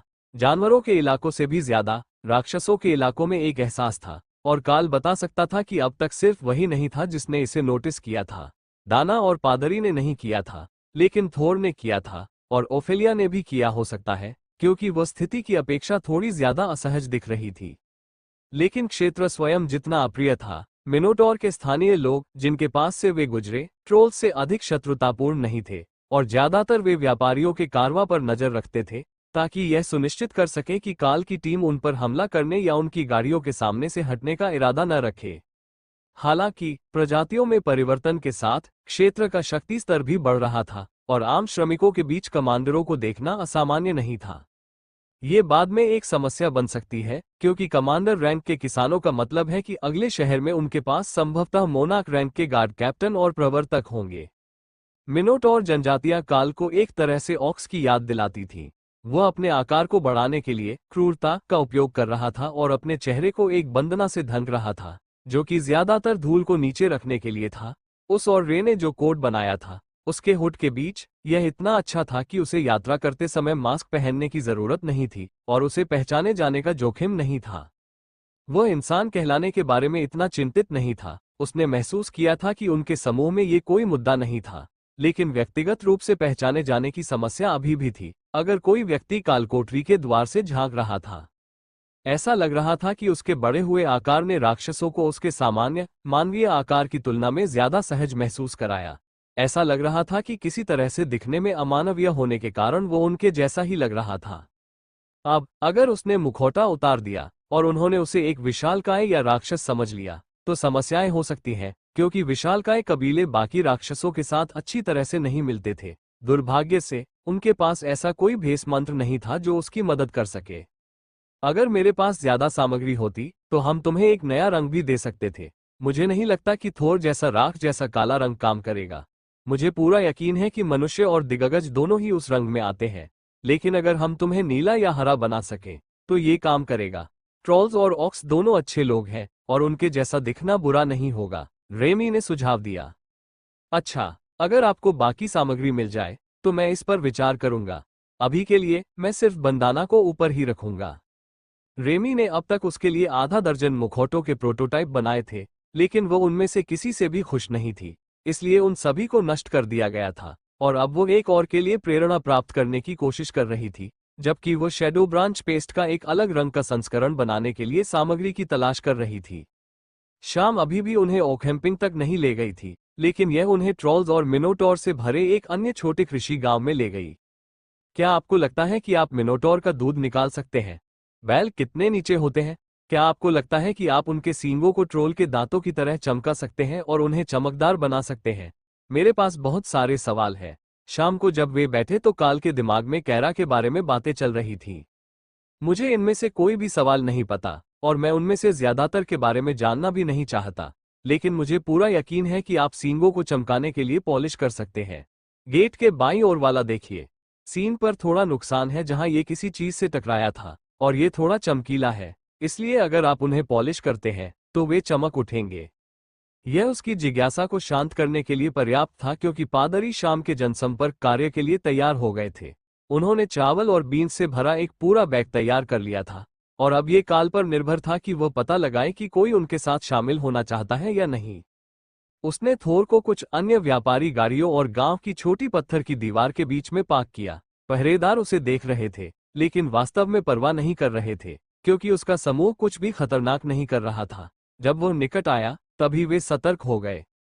रात के लिए गेट बंद कर दिए गए हैं, गार्ड ने उसे रूखे स्वर में बताया। कोई बात नहीं, मेरे साथ एक ड्रैगन पादरी है जो शाम का स्टू बना रहा है, और यह उनका रिवाज है कि जो भी भूखा हो उसे अपने साथ शामिल होने के लिए आमंत्रित किया जाए। इसलिए अगर शहर में कोई और गार्ड या कोई और है जिसे भोजन की जरूरत है तो मुझे बताएं। मैं तुम्हें छोड़ देता हूं और अब दूसरे व्यापारियों से बात करने जाता हूं, काल ने कंधे उचकाते हुए जवाब दिया। उसने एक चक्कर लगाया, चुपचाप उन्हें सूचित किया कि अगर वे कुछ खाना चाहें तो ड्रैगन पुजारी रात का खाना खाएंगे। सभी व्यापारी पहले ही खा चुके थे, क्योंकि काल दिन में बाकी लोगों की तुलना में बाद में रुके थे, लेकिन वे किसी भी तरह से सामाजिकरण करने के लिए आए थे।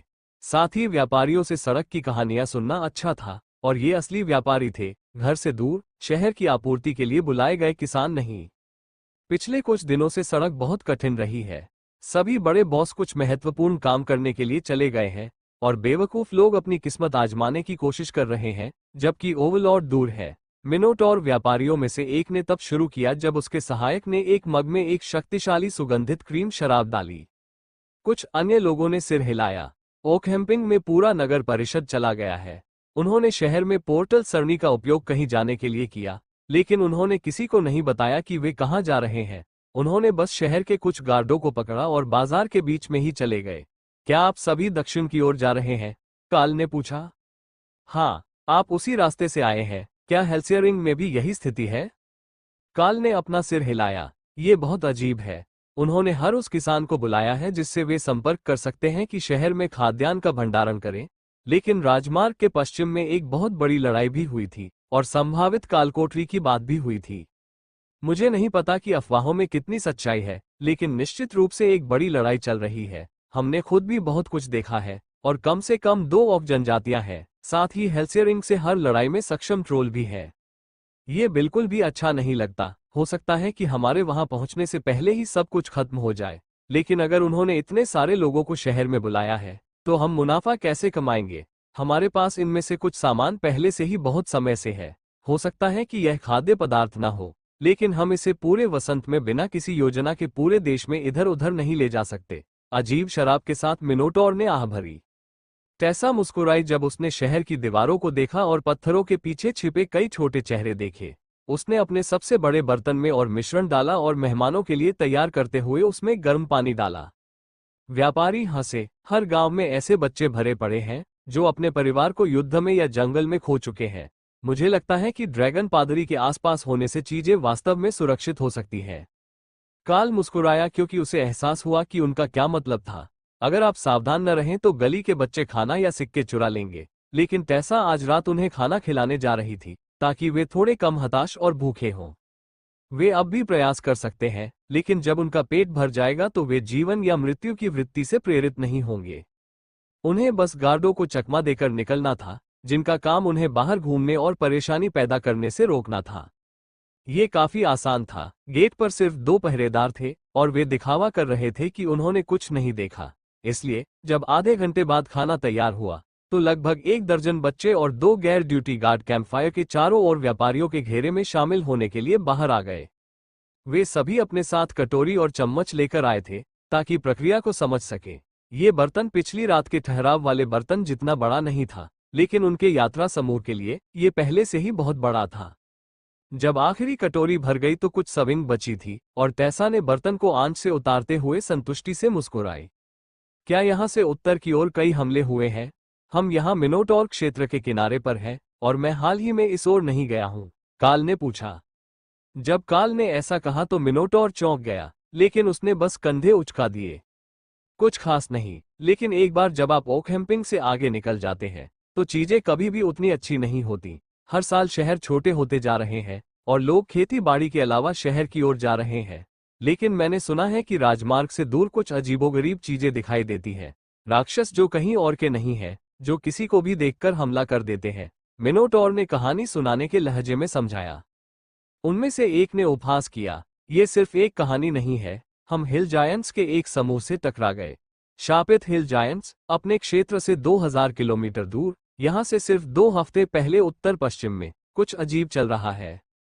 जब हमने उनसे बात करने की कोशिश की तो उन्होंने जवाब भी नहीं दिया, बल्कि हमला कर दिया। काल और अन्य लोगों को ये बात परिचित सी लगी, लेकिन ऐसा प्रतीत हुआ कि यह ऐसी बात नहीं थी जो यहाँ सामान्यतः होती थी। शाम को जब सभी लोग अपने घरों या बिस्तर पर लौट आए, तो काल ध्यान लगाने और कौशलों को संयोजित करने पर काम करने लगा। अगर वह स्किल मास्टर को रैंक 3 पर ले जा सकता है, तो वह राक्षस कौशल को एक स्तर तक अपग्रेड करने में सक्षम होगा, जिससे मूल कौशल के अधिक शक्तिशाली संस्करण बनेंगे। इसलिए अगर उसने उन कौशलों को संयोजित किया है जो राक्षसों के पास पहले से ही अधिक शक्तिशाली थे, तो स्किल मास्टर में अपग्रेड और भी प्रभावशाली हो जाएगा। ये भी उम्मीद थी कि दूसरों में से कोई जल्द ही मोनार्क रैंक तक का कौशल प्राप्त कर लेगा। कैरा ने खुद से एक रैंक ऊपर डिसइंटीग्रेट से शुरुआत की थी, लेकिन राय और हॉक के पास उनके शरीर से पहले ही कौशल उन्नत हो गए थे। अगर वे फिर से वही कर सकते हैं तो ये सभी को हमलों के खिलाफ सुरक्षा का एक अतिरिक्त स्तर देगा। इसलिए शाम के लिए काल की प्राथमिकता मजबूत हमलावरों से निपटना बन गई। एक प्रभावी युद्ध कौशल जो जानवरों को सम्राट रैंक पर खतरों को खत्म करने की अनुमति देगा, इससे पहले कि वे खुद वहां पहुंचे। समस्या ये थी कि वे सभी अलग अलग कौशल का इस्तेमाल करते थे। जब तक उनमें से कोई अपने आप कोई कौशल विकसित नहीं कर लेता, उसे चुनना होगा कि किस पर ध्यान दिया जाएगा। कैरा समझ गई कि वह उस सूची में सबसे नीचे थी, क्योंकि वह न केवल सबसे छोटी बहन थी, बल्कि वह अकेली थी जिसके पास पहले से ही मोनार्क रैंक कौशल था। इसलिए वो कुछ हद तक खुद का ख्याल रख सकती थी। सबसे बड़े से सबसे छोटे तक का रास्ता, यही तरीका इस बार काल ने आजमाया। हॉक और थोर को काफी समय से कोई नया कौशल नहीं मिला था, और थोर ने अपना अधिकांश कौशल कड़ी मेहनत से हासिल किया था, न कि जानबूझकर बनाए गए संसाधनों से। लेकिन यह नए कौशल हासिल करने का सबसे आसान तरीका था, बशर्ते कि काल को सामग्री मिल जाए। क्या कोई खास चीज है जो आप चाहते हैं? काल ने हॉक से पूछा, क्योंकि वो कौशल संयोजन के कुछ रहस्य को उजागर करने की कोशिश कर रहा था। हमने कुछ समय से कोई नया कौशल नहीं देखा है। हमें लड़ने के लिए नए प्राणियों की तलाश करनी होगी, हॉक ने आह भरी। कुछ समय तक यह विकल्प संभव नहीं था, क्योंकि वे व्यापारी होने का नाटक करते हुए लड़ाई से बचने की कोशिश कर रहे थे, और वे पहले ही उस कालकोठरी से गुजर चुके थे जिसे खोजने के लिए वे यहां आए थे। इससे उन्हें कोई नया विचार नहीं मिला, क्योंकि स्लाइम्स केवल उनकी शक्ल की नकल कर रहे थे। क्या होगा यदि आपने अपने कौशल वृक्ष से ट्रोलिश पुनर्जनन सीखा और उसे अनंत बिजली के साथ जोड़ दिया? हॉक ने सुझाव दिया। बाधा के ऊपर होने पर तेजी से पुनर्जनन के लिए यह एक बुरा विचार नहीं है। वे दोनों कौशल होंगे जिनका मैं उपयोग कर सकता हूं, इसलिए मुझे कम से कम मौका तो मिलेगा। तो फिर ऐसा करो, तुम्हारे पास पर्याप्त अंक है ना? काल ने अपनी स्थिति जांची। कौशल अंक 31 उसके पास पर्याप्त था। वास्तव में अगर उसे करना होता तो उसके पास बैरियर या रिफ्रेश पाने के लिए भी पर्याप्त था। उसने लगभग सभी रक्षात्मक पेड़ को छोड़ दिया था, क्योंकि उसके साथ थोर और क्लेरिक्स थे, लेकिन भविष्य में किसी समय वे मुख्य कौशल नई क्षमताओं का आधार बन सकते हैं। वो ये भी नहीं देख पाएगा कि टियर 4 रक्षात्मक विकल्प क्या थे जब तक कि वो उन्हें अनलॉक नहीं करता, और इस तर्क का पालन करते हुए कि इसमें एक ऐसा कौशल शामिल होगा जो ट्रोलिश रीजनरेशन से बेहतर था, ये थोर को बहुत खुश सेरो बना देगा। ट्रोलिश पुनर्जनन सीखा। वो ये भी नहीं देख पाएगा कि टियर 4 रक्षात्मक विकल्प क्या थे जब तक कि वो उन्हें अनलॉक नहीं करता, और इस तर्क का पालन करते हुए कि इसमें एक ऐसा कौशल शामिल होगा जो ट्रोलिश रीजनरेशन से बेहतर था, ये थोर को बहुत खुश सेरो बना देगा। ट्रोलिश पुनर्जनन सीखा। शेष कौशल अंक 11, विलय उपलब्ध, सफलता दर 100%। आगे बढ़ना। काल ने अपनी स्टेटस स्क्रीन पर जानकारी को घूरकर देखा। उसने उम्मीद नहीं की थी कि कुछ ऐसा होगा जो ट्रोलिश रीजनरेशन के साथ निश्चित रूप से मिल जाएगा। विवरण। काल ने आदेश क्या था ये सुनिश्चित न करते हुए हाँ या नहीं चुनने से पहले विकल्प को देखने का प्रयास किया। विलयित कौशल, शून्य शरीर, सीमित अभेद्यता और ट्रोलिश उत्थान को महाकाव्य रैंक कौशल शून्य शरीर बनाने के लिए जोड़ा जा सकता है। शून्य शरीर कुल स्वास्थ्य के 10% से कम के सभी हमलों को अनदेखा करता है और प्रति सेकंड कुल स्वास्थ्य का 5% पुनर्जीवित करता है। कटे हुए शरीर के अंगों को शून्य ऊर्जा में परिवर्तित किया जा सकता है, जिसे पुनर्जनन की गति बढ़ाने के लिए मुख्य शरीर के साथ मिलाया जा सकता है। तो यह मूल रूप से दोनों कौशलों के समान ही प्रभाव था, लेकिन अगर वह फिर से एक हाथ खो देता है तो ये बस ऊर्जा में बदल जाएगा और वापस बढ़ जाएगा। लोट्स को फिर से उस पर अपनी कड़ाई कौशल का अभ्यास करने की कोई जरूरत नहीं है। काल ने अपनी बाह को उस जगह पर रगड़ा जहां उसे फिर से जोड़ा गया था। वह हाथ अभी भी दूसरे हाथ से थोड़ा अलग महसूस हो रहा था, भले ही डॉक्टरों ने उसे आश्वस्त किया था कि यह सब उसके दिमाग में है, और सफाई मंत्रों ने उसके शरीर से फ्रॉस्ट जायंट के खून के दाग को साफ कर दिया था। कौशल, शून्य शरीर सीखा। साझा कौशल, शून्य शरीर कैरा द्वारा प्राप्त किया गया। अतिरिक्त समूह सदस्य शून्य शरीर सीखने में सक्षम। दाना, ओफिलिया। काल ने संदेश पढ़ते हुए मुस्कुराया। शायद कल जब वे गाड़ी चला रहे होंगे तो वो उन्हें कौशल सीखने के लिए एक किताब बनाने की कोशिश करेगा। ये बहुत मुश्किल नहीं होगा। आवश्यक सामग्री 1 मिली टोटेम रैंक 0 तत्व रक्त, 3 पत्थर प्रत्येक 6 ग्राम से अधिक, जमीन गोमेद रेत 10 मिली, अधिपति रैंक ट्रोल रक्त। या शायद ऐसा होगा। उस कौशल को किताब में बदलना उसके द्वारा बनाई गई किसी भी अन्य चीज से कहीं ज्यादा हास्यास्पद रूप से कठिन क्यों था? सबसे पहले, टोटेम रैंक 0 तत्व जानवर शायद इस महाद्वीप पर मौजूद नहीं था, और दूसरी बात, 0 पत्थर और अधिकांश अन्य तत्व पत्थर आमतौर पर छोटे होते थे। 6 ग्राम से ज्यादा वजन वाले पत्थर ढूंढना हास्यास्पद था, जैसे 30 कैरेट का हीरा मांगना।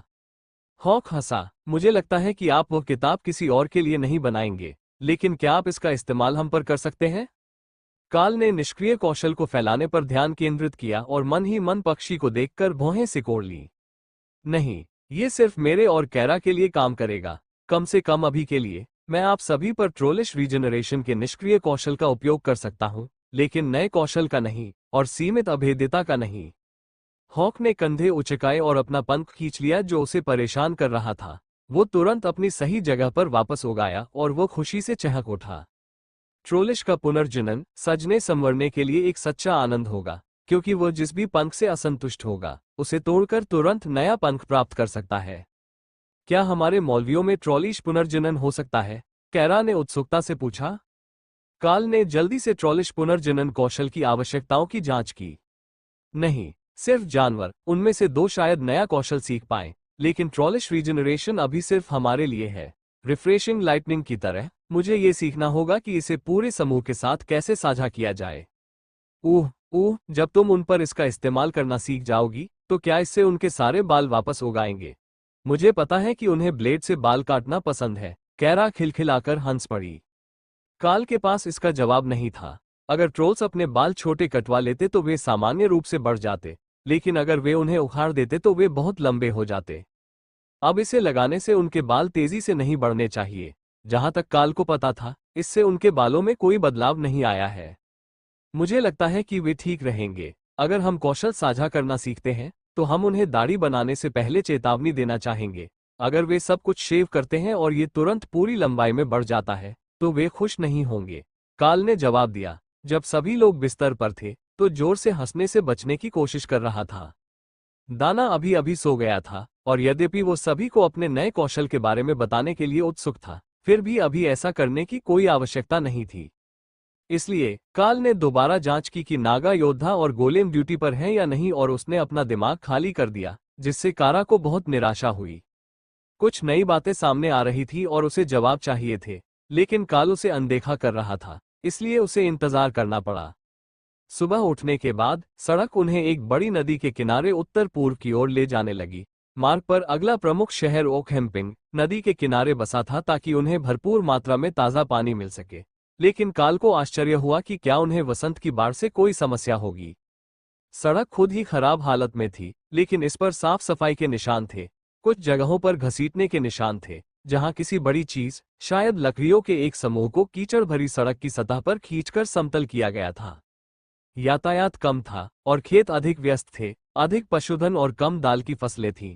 इससे क्षेत्र अधिक जीवंत महसूस हुआ, भले ही माहौल अभी भी काल को कुछ हद तक अप्रिय लगा। उसे इसके पीछे कोई ठोस कारण नहीं दिख रहा था।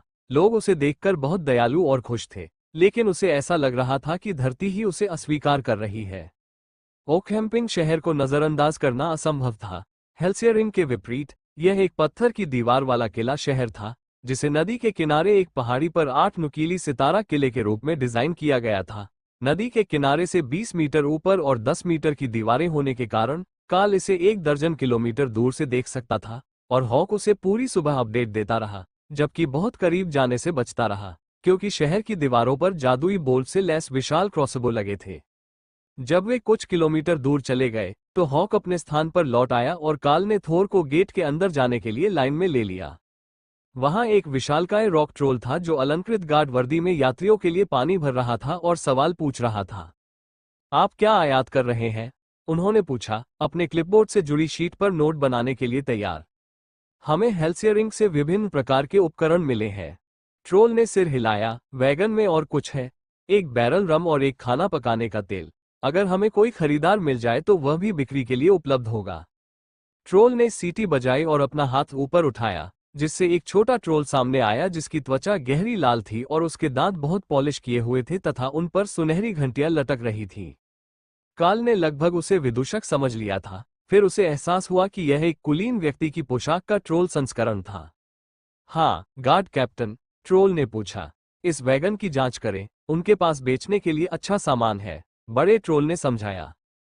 ट्रोल नोबल ने काल को एक नजर से देखा, उसकी शक्ति के स्तर और धन का अनुमान लगाया। उसका पहनावा स्वाभाविक रूप से ज्यादातर एपिक ग्रेड कौशल के साथ बनाया गया था, लेकिन कोट रॉयल रैंक सिल्क था।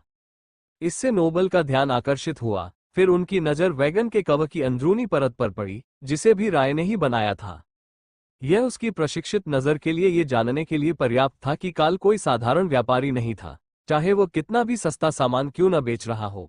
वास्तव में मौलवियों और उनके निजी रक्षकों की सुरक्षा में 2 रॉयल रैंक नागा योद्धाओं के साथ ये जानने के लिए किसी प्रतिभा की आवश्यकता नहीं थी कि काल एक व्यापारी से ज्यादा एक भाड़े का सैनिक था।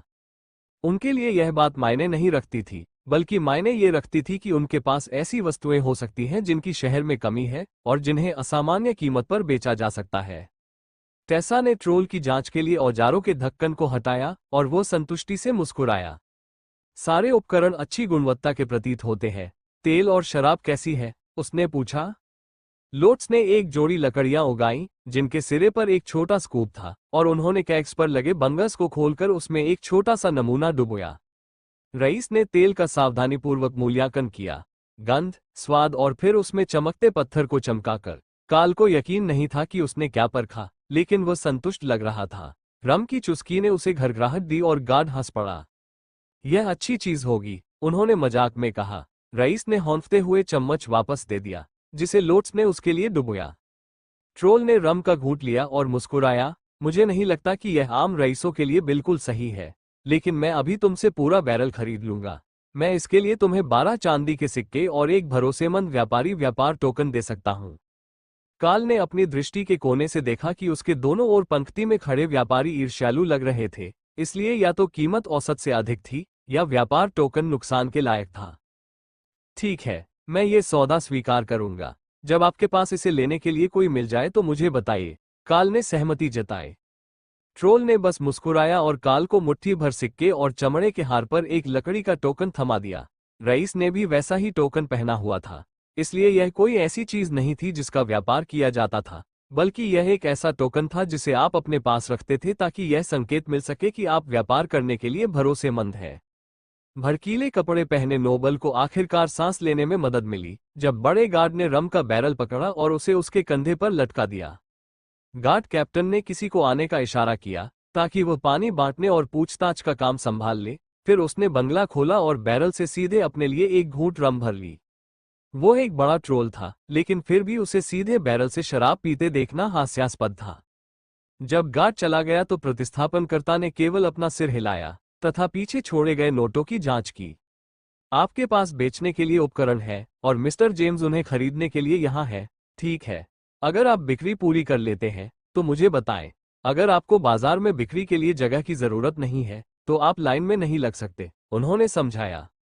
ट्रोल नोबल, जिसे मिस्टर जेम्स के रूप में पहचाना गया था, ने एक नोटपैड निकाला और औजारों की गिनती करते हुए निशान बनाए। मैं तुम्हें 4 गोल्ड, 6 सिल्वर दूंगा। मैं तुम्हारे नए भरोसेमंद ट्रेडर टोकन के साथ भी इतना ही दे सकता हूं। काल को पूरा यकीन था कि यह उनकी ओर से चुकाई गई रकम से ज्यादा है। आपने सौदा कर लिया है। क्या आप शहर वापस जाने के लिए सवारी चाहते हैं? हम ये सामान आपकी दुकान पर छोड़ सकते हैं, इससे पहले कि मैं यात्रा के अगले चरण के लिए सामान खरीदने जाऊं। ये बहुत बढ़िया रहेगा। मेरी दुकान गेट के पास है, जेम्स मर्केंटाइल स्टोर। काल ने लाइन से बाहर निकलकर गार्ड को इशारा किया कि वे अंदर आ रहे हैं। उसने बस उन्हें जाने के लिए इशारा किया और काल लाइन के सामने चला गया। व्यापारी वैगन के सामने चालक की बेंच के दूसरी तरफ था। नागा योद्धाओं को फिर से अजीब निगाहों से देखा जाने लगा, लेकिन कम से कम इस बार वे वासनापूर्ण छिपकली लोग नहीं थे, बल्कि केवल जिज्ञासु ट्रोल थे जो ये जानना चाहते थे कि वे घर से इतनी दूर क्यों है। स्टारफोर्ड डिजाइन किए गए शहर का अंदरूनी हिस्सा दीवारों के शानदार पत्थर के काम से बिल्कुल अलग था। सब कुछ कच्ची सड़कें, कच्ची लकड़ी और छप्पर या मैदानी पत्थर की इमारतें थीं जिनकी छतें शेल और स्लेट की थीं। शायद ट्रोल्स ने इस जगह को नहीं बनाया था, बल्कि किसी समय इस पर कब्जा कर लिया था। हालांकि उनके पास इसे बनाने की तकनीक होनी चाहिए। काल ने जो उपकरण लाए थे उनकी गुणवत्ता अच्छी थी और चौकोर ब्लॉक काटना उतना मुश्किल नहीं था। किसी कारण से उनके पास यह नहीं था। ये पूरा देश अजीब था। लेकिन इस रहस्य ने काल को वास्तव में आश्चर्यचकित कर दिया कि शहर का इतिहास कैसा था। वे गेट के पास एक अच्छी तरह से बनी पत्थर की दुकान पर रुके और रईस ने अपनी खरीदी हुई चीजें लेने के लिए नौकरों के एक समूह को बुलाया। यह उस मोटे ट्रोल के लिए सिर्फ एक लोड था और अच्छी तरह से तैयार आदमी काल की ओर एक आखिरी विनम्र इशारा करके अंदर गायब हो गया। ऐसा लग रहा था कि वो लोगों की नजरों से ओझल होने की जल्दी में था, लेकिन ऐसा शायद इसलिए था क्योंकि उसने शहर के इस हिस्से के हिसाब से ज्यादा कपड़े पहन रखे थे और उसने कोई कवच भी नहीं पहना था। ये शहर भले ही अजीब और जर्जर था, लेकिन उन्हें अपने साथ सड़क पर ले जाने के लिए किसी तरह के व्यापारिक सामान की जरूरत थी। वे सिर्फ जरूरतमंदों को दान देते रह सकते थे, लेकिन ये ज्यादा चर्च का मिशन था और एक शक्तिशाली व्यापारी के लिए ऐसा करना अजीब लगता। शहर में विकल्प बहुत अच्छे नहीं थे और अधिकांश विक्रेताओं के सामान से जर्जर दुकानें ऐसी दिखती थी मानो वे अच्छी गुणवत्ता की हों। लेकिन जैसे ही काल थोर को सड़क पर ले गया, उन्हें मूल पत्थर की इमारतें और भी ज्यादा दिखीं, जो ट्रोल्स के लिए बहुत बड़ी थीं। हो सकता है कि वे मिनोटो थे, लेकिन काल को संदेह था कि यह वास्तव में एक विशालकाय निर्मित शहर था। ज्यादातर इमारतों में दरवाजे 7 मीटर के करीब थे और ट्रोल्स शायद ही कभी 4 मीटर से ज्यादा ऊंचे होते थे। मिनोटो ज्यादा ऊंचे नहीं थे, अगर आप उनके सींगों को न गिने, लेकिन उन्हें भव्यता का ज्यादा शौक था। शायद यही शहर की स्थिति को समझा सकता है। अगर हाल ही में ट्रोल्स ने इसे अपने कब्जे में लिया होता, तो शायद उनके पास इसे बनाए रखने के लिए निर्माण कौशल कभी नहीं होता और शहर का ज्यादातर हिस्सा युद्ध के दौरान नष्ट हो गया होता। यह विशाल राष्ट्रों की सीमाओं से बहुत दूर था, लेकिन बची हुई इमारतों के पत्थरों पर लंबे समय से भूली हुई लड़ाइयों के निशान थे और सदियों की घिसावट के निशान थे, इस हद तक कि दीवारों पर पैदल चलने वालों के कंधों के रगड़ने से एक लकीर सी घिस गई थी। जब शहर में सभ्य माहौल दिखने लगा, तो काल थोर को एक बाजार की ओर ले गया। किस्मत अच्छी रही तो वे व्यापारी होने का दिखावा करने लायक सामान खरीद सकेंगे। उनमें से कोई भी शहर में ज्यादा समय तक रहने के लिए उत्सुक नहीं था, इसलिए वे सभी किसी भी आशाजनक चीज के लिए अपनी आंखें खुली रख रहे थे। हालांकि वहां खरीदने लायक कुछ भी नहीं था, भले ही कीमत कम थी। क्यों न हम चले जाएं और इसके बदले में आप, मैं और रेमी जो बनाते हैं उसे बेच दें, राय ने सुझाव दिया। रेमी क्या बना रही है?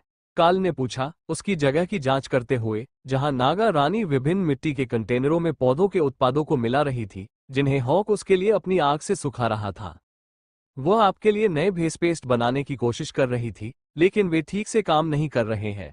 उसके पास कई मॉइस्चराइजिंग लोशन, कुछ मेकअप, संदिग्ध क्षमता वाली एक एंटी एजन क्रीम और एक दर्द निवारक दवा है, राय ने मजाक किया। मैं एक और रंग सही करने के करीब हूँ। हमारे पास सिर्फ पौधे कम हैं, क्योंकि हमने उन्हें इस आधार पर चुना था कि वे सुंदर या स्वादिष्ट हैं, न कि इस आधार पर कि उनमें से कौन सी चीजें बनाने के लिए सबसे अच्छी अनुकूलता है, रेमी ने शिकायत की। काल गाड़ी में बैठी महिलाओं से बात करने के लिए मुड़ा। हम यहाँ से चले जाएं तो कैसा रहेगा? राय ने हमारे अगले पड़ाव के लिए कुछ व्यापारिक सामान लाने में हमारी मदद करने पर सहमति जताई है। मुझे नहीं लगता कि यहाँ खरीदने लायक कुछ भी होगा, उसने फुसफुसाते हुए कहा। ओफेलिया और दाना दोनों ने वैगन के विपरीत छोर से आती भीड़ को देखते हुए सिर हिलाया। काल ने शहर में यातायात के प्रवाह के बारे में सोचा और थोर को मुख्य सड़क से उत्तर की ओर मोड़ दिया। यह उन्हें उत्तरी द्वार तक ले जाना चाहिए, यह मानते हुए कि उत्तरी द्वार थे। खाली छोड़ना इष्टतम नहीं था, लेकिन वे दावा कर सकते थे कि उनके पास सड़क से कुछ दिन बाद कुछ लेने की व्यवस्था थी। इससे उन्हें वैगन में सोने के लिए अधिक जगह भी मिलेगी। ट्रोल्स अपने काम में व्यस्त थे, उन्होंने काल और उसकी टीम की अनदेखी की, सिवाय इसके कि जब थोर भीड़ के बीच से निकल रहा था, तो वे विशाल शेरों के रास्ते से हट गए। उत्तरी द्वार केवल आंशिक रूप से खुले थे, केवल एक मानव द्वार, जो थोर या वैगन के लिए पर्याप्त बड़ा नहीं था। माफ कीजिए, क्या हम गेट खोल सकते हैं? मुझे उत्तर की ओर जाना है, काल ने गार्ड से पूछा। रॉक ट्रोल्स की जोड़ी उसे घूरने लगी। निर्यात पर कर देय है, भूरे चमड़ी वाले प्राणी ने जोर देकर कहा। हमने आज कुछ भी नहीं खरीदा, बस अपना उपकरण बेचा। ट्रोल ने गाड़ी में देखा, फिर मुस्कुराया। हम इसके बदले महिलाओं में से एक को ले लेंगे। काल ने अपना स्थान बदल लिया ताकि वे उसका विश्वसनीय व्यापारी टोकन देख सकें, क्योंकि हो सकता है कि इससे कोई फर्क पड़ता हो। उन्हें इसकी कोई परवाह नहीं थी और काल ने लकड़ी के गेटों पर एक नजर डाली, जिन पर कोई जादू नहीं दिख रहा था। ऐसा नहीं होने वाला है। अब क्या आप दरवाजा खोलेंगे या ये गड़बड़ होने वाला है? वे भीड़ इकट्ठा करने लगे थे और दाना पीछे से हमला करने के लिए तैयार था। उन्हें इस शहर के बारे में किसी भी अन्य व्यापारी ने चेतावनी नहीं दी थी, लेकिन शायद सभी ने मान लिया था कि वे इस प्रक्रिया को जानते हैं। शायद उन्हें सिर्फ गार्डों को रिश्वत देने की जरूरत थी, लेकिन उनके चेहरों पर गुस्से को देखकर लग रहा था कि अब यह विकल्प नहीं था। तुम ट्रोल भी नहीं हो, लेकिन तुम सोचते हो कि तुम यहां से मुफ्त में निकल सकते हो? गार्ड हंसा। काल ने ताने को नजरअंदाज कर दिया और अपनी गाड़ी की सीढ़ियों के पास खड़े अतिवस्त्रधारी ट्रोल की ओर मुड़ गया। अगर मैं बाहर निकलते समय दरवाजा तोड़ दूं तो तुम कितने नाराज होगे? उसने पूछा। ट्रोल नोबल हंसा। अगर तुम्हें लगता है कि तुम उनसे आगे निकल सकते हो तो कोई भी दरवाजे के बारे में चिंता नहीं करेगा। कम महत्वपूर्ण, याद है? ओफेलिया फुसफुसाया जब काल वैगन के सामने खड़ा था। काल ने थोर की पीठ के नीचे से आगे बढ़ने के लिए छलांग लगाई, फिर उसके सामने जमीन पर कदम रखा और गार्डों की ओर देखा। वे बस उस पर मुस्कुरा रहे थे, इस विश्वास के साथ कि वह अपने किसी यात्री या चालक दल के सदस्य को उन्हें बेच देगा। इससे पहले कि ट्रोल उसका पीछा कर पाता, काल का हथियार बाहर आ गया और घूमने लगा। हड्डी कोल्हू के 5 ढेर उस विशालकाय राक्षस की छाती से टकराए, और जब उसे बंद गेट से बाहर भेजा गया तो हवा हड्डियों के टूटने और लकड़ी के टुकड़े टूटने की आवाज से भर गई। काल दूसरे गार्ड की ओर मुड़ा, जो सदमे से स्तब्ध हो गया था। लगता है अब गेट खुल गया है। इसे खोलने के लिए कोई शुल्क देने की आवश्यकता नहीं है। थोर, चलो, आज मेरे पास मूर्खता के लिए और धैर्य नहीं है। काल को कुछ उम्मीद थी, कोई प्रतिक्रिया, चाहे वो क्रोध हो, डर हो या उसके कार्यों पर आक्रोश हो। लेकिन ट्रोल्स वहीं खड़े रहे, जबकि थोर वैगन के साथ गेट से बाहर चला गया, और गेट के मलबे में ट्रोल का पोखर ठीक होने लगा और उसकी हड्डियां फिर से बनने लगी। गेट गार्ड बड़े थे, लेकिन केवल कमांडर रैंक के। हालांकि काल को यह महसूस हो गया कि पूरे शहर में और भी शक्तिशाली ट्रोल्स थे जिन्हें इस घटना के बारे में सचेत नहीं किया गया था। वो कुछ 100 मीटर तक चला और थोर उसके पीछे पीछे चल रहा था। हर कोई बेचैनी से कुछ घटित होने की प्रतीक्षा कर रहा था। जब वे उन किसानों के बीच पहुंचे जो शहर के दक्षिणी द्वार की ओर जाने के लिए सड़क छोड़ रहे थे, तभी काल को राहत मिली। क्या स्टोन गार्ड गैंग ने गेट पर नियंत्रण खो दिया था? किसान ने उम्मीद से पूछा। काल ने अपना सिर हिलाया। नहीं, मैंने अभी अभी गेट के अंदर ही एक गार्ड को कुचल दिया है। ओकहैम्पिंग में क्या हो रहा है? किसान उस पर हंसा। मुझे लगता है किसी ने तुम्हें नहीं बताया। सिटी गार्ड पिछले महीने भंग हो गया, अब गिरोहों ने गेटों को नियंत्रित कर लिया है। नोबल सिल्क्स दक्षिणी गेट और पुराने शहर के अधिकांश हिस्से को नियंत्रित करते हैं। स्टोन गार्ड उत्तरी गेट और उत्तरी दीवार के अधिकांश हिस्से को नियंत्रित करता है, जबकि झुग्गियां इतनी तेजी से हाथ बदलती हैं कि उन पर नजर रखना मुश्किल है। क्या तुम अपना माल बेचने में कामयाब हो गए? मुझे लगता है कि तुम्हारे पास नोबल सिल्क्स का टोकन है। काल ने मन ही मन आह भरी। तो यही वजह थी कि वे उसे गेट पर परेशान कर रहे थे। उसे लगा कि शहर जितना व्यवस्थित है, उससे कहीं ज्यादा है, और उसने वास्तव में एक प्रतिद्वंद्वी गिरोह का टोकन पहना हुआ था। हाँ, नोबल सिल्क्स ने मेरा पूरा माल खरीद लिया है। पूर्व की ओर मुड़ने से पहले मुझे रास्ते में कुछ सामान खरीदना होगा। किसान ने सिर हिलाया। शायद थोड़ा बचा हो। अगर हो सके तो बर्विकहम से पूरी तरह दूर रहो। ट्रोल्स शहर पर नियंत्रण के लिए पूरी गर्मियों में ऑब्सेशन डेमंस के साथ युद्ध कर रहे हैं। जब नदी अलग हो जाए तो उसे पूर्व की ओर ले चलो और तुम 100 किलोमीटर से कुछ ज्यादा समय में फिर से सड़क पर आ जाओगे। यदि आप भाग्यशाली हैं तो रास्ते में बहुत अधिक जंगली जनजातियां या डाकू नहीं होंगे। डाकुओं के खिलाफ उनकी सर्वश्रेष्ठ कामनाएं किसी भी व्यक्ति की अपेक्षा से कहीं अधिक तेजी से खतरे का संकेत साबित हुई। जब तक शहर जमीन से ओझल हुआ, हॉक ने सड़क के किनारे यात्रियों की प्रतीक्षा कर रहे डाकुओं के 3 समूहों को देख लिया था। पहला, सभी यात्री घूमकर जा रहे थे, क्योंकि वे नदी के एक मोड़ पर 2 पुलों के साथ स्थापित थे, और खेत के बीच से सीधी रेखा में उस स्थान तक जाना अधिक तेज था जहां सड़क उनकी तरफ आती थी। लेकिन दूसरा मामला एक समस्या बनने वाला था। ये काल को पहले ही पता था। वहां 20 भैंसे जैसे मिनोटॉर थे, जो काल को परिचित किस्म के थे, लेकिन हॉक ने बताया कि वे काफी भारी शरीर वाले थे, और उनके सिर अलग थे, जिनमें सामान्य सीधे सींगों की बजाय आगे की ओर मुड़े हुए सींग थे। उनके पीछे एक किसान था जिसके 2 लड़के पहरेदार थे, और वे सभी घबराए हुए लग रहे थे। अगर खेत वापस लौटते समय उन पर हमला होता, तो वे अपनी फसल नहीं खोते। इसके बजाय वे या तो खेत चलाने के लिए जरूरी पैसे खो देते, या संभवतः अपनी जान भी गंवा देते। काल ने उस घाटी से होकर जाने पर विचार किया जहां मिनोटो छिपे हुए थे, लेकिन इस बात की संभावना थी कि वे उसे अनदेखा कर किसी आसान लक्ष्य की ओर चले जाएं, जिसके पास नकदी होने की गारंटी थी। इसलिए वह समतल भूमि के रास्ते पूर्व की ओर आगे बढ़ा, क्योंकि जब नदी 2 भागों में विभाजित हो गई, तो वह उसी ओर मुड़ने वाला था, जो संभवतः दिन के अधिकांश समय के लिए नहीं था। उसके पास कोई सटीक माप वाला नक्शा नहीं था, केवल मंदिर में मौजूद पशु पादरियों के पास मौजूद नक्शे की प्रतिकृति थी, और यह बताना संभव नहीं था कि यह कितना सटीक था। यदि यह सही था तो उन्हें उसी दिन दोपहर बाद विभाजन स्थल तक पहुंचना चाहिए था, लेकिन तब तक अंधेरा हो सकता था, या फिर अगले दिन भी हो सकता था। किसानों ने 1 घंटे तक उनका पीछा किया, फिर एक छोटे रास्ते पर मुड़ गए और एक फार्म हाउस में जा रुके। उस परिवार के अलग हो जाने के बाद डाकुओं की संख्या में लगातार वृद्धि होने लगी। इस क्षेत्र में जो कुछ भी हो रहा था उसने हताश डाकुओं की बाढ़ लदी थी, और यह स्थिति हॉक के लिए घृणित थी। उनके दिमाग में डाकुओं को शिकारी होना चाहिए।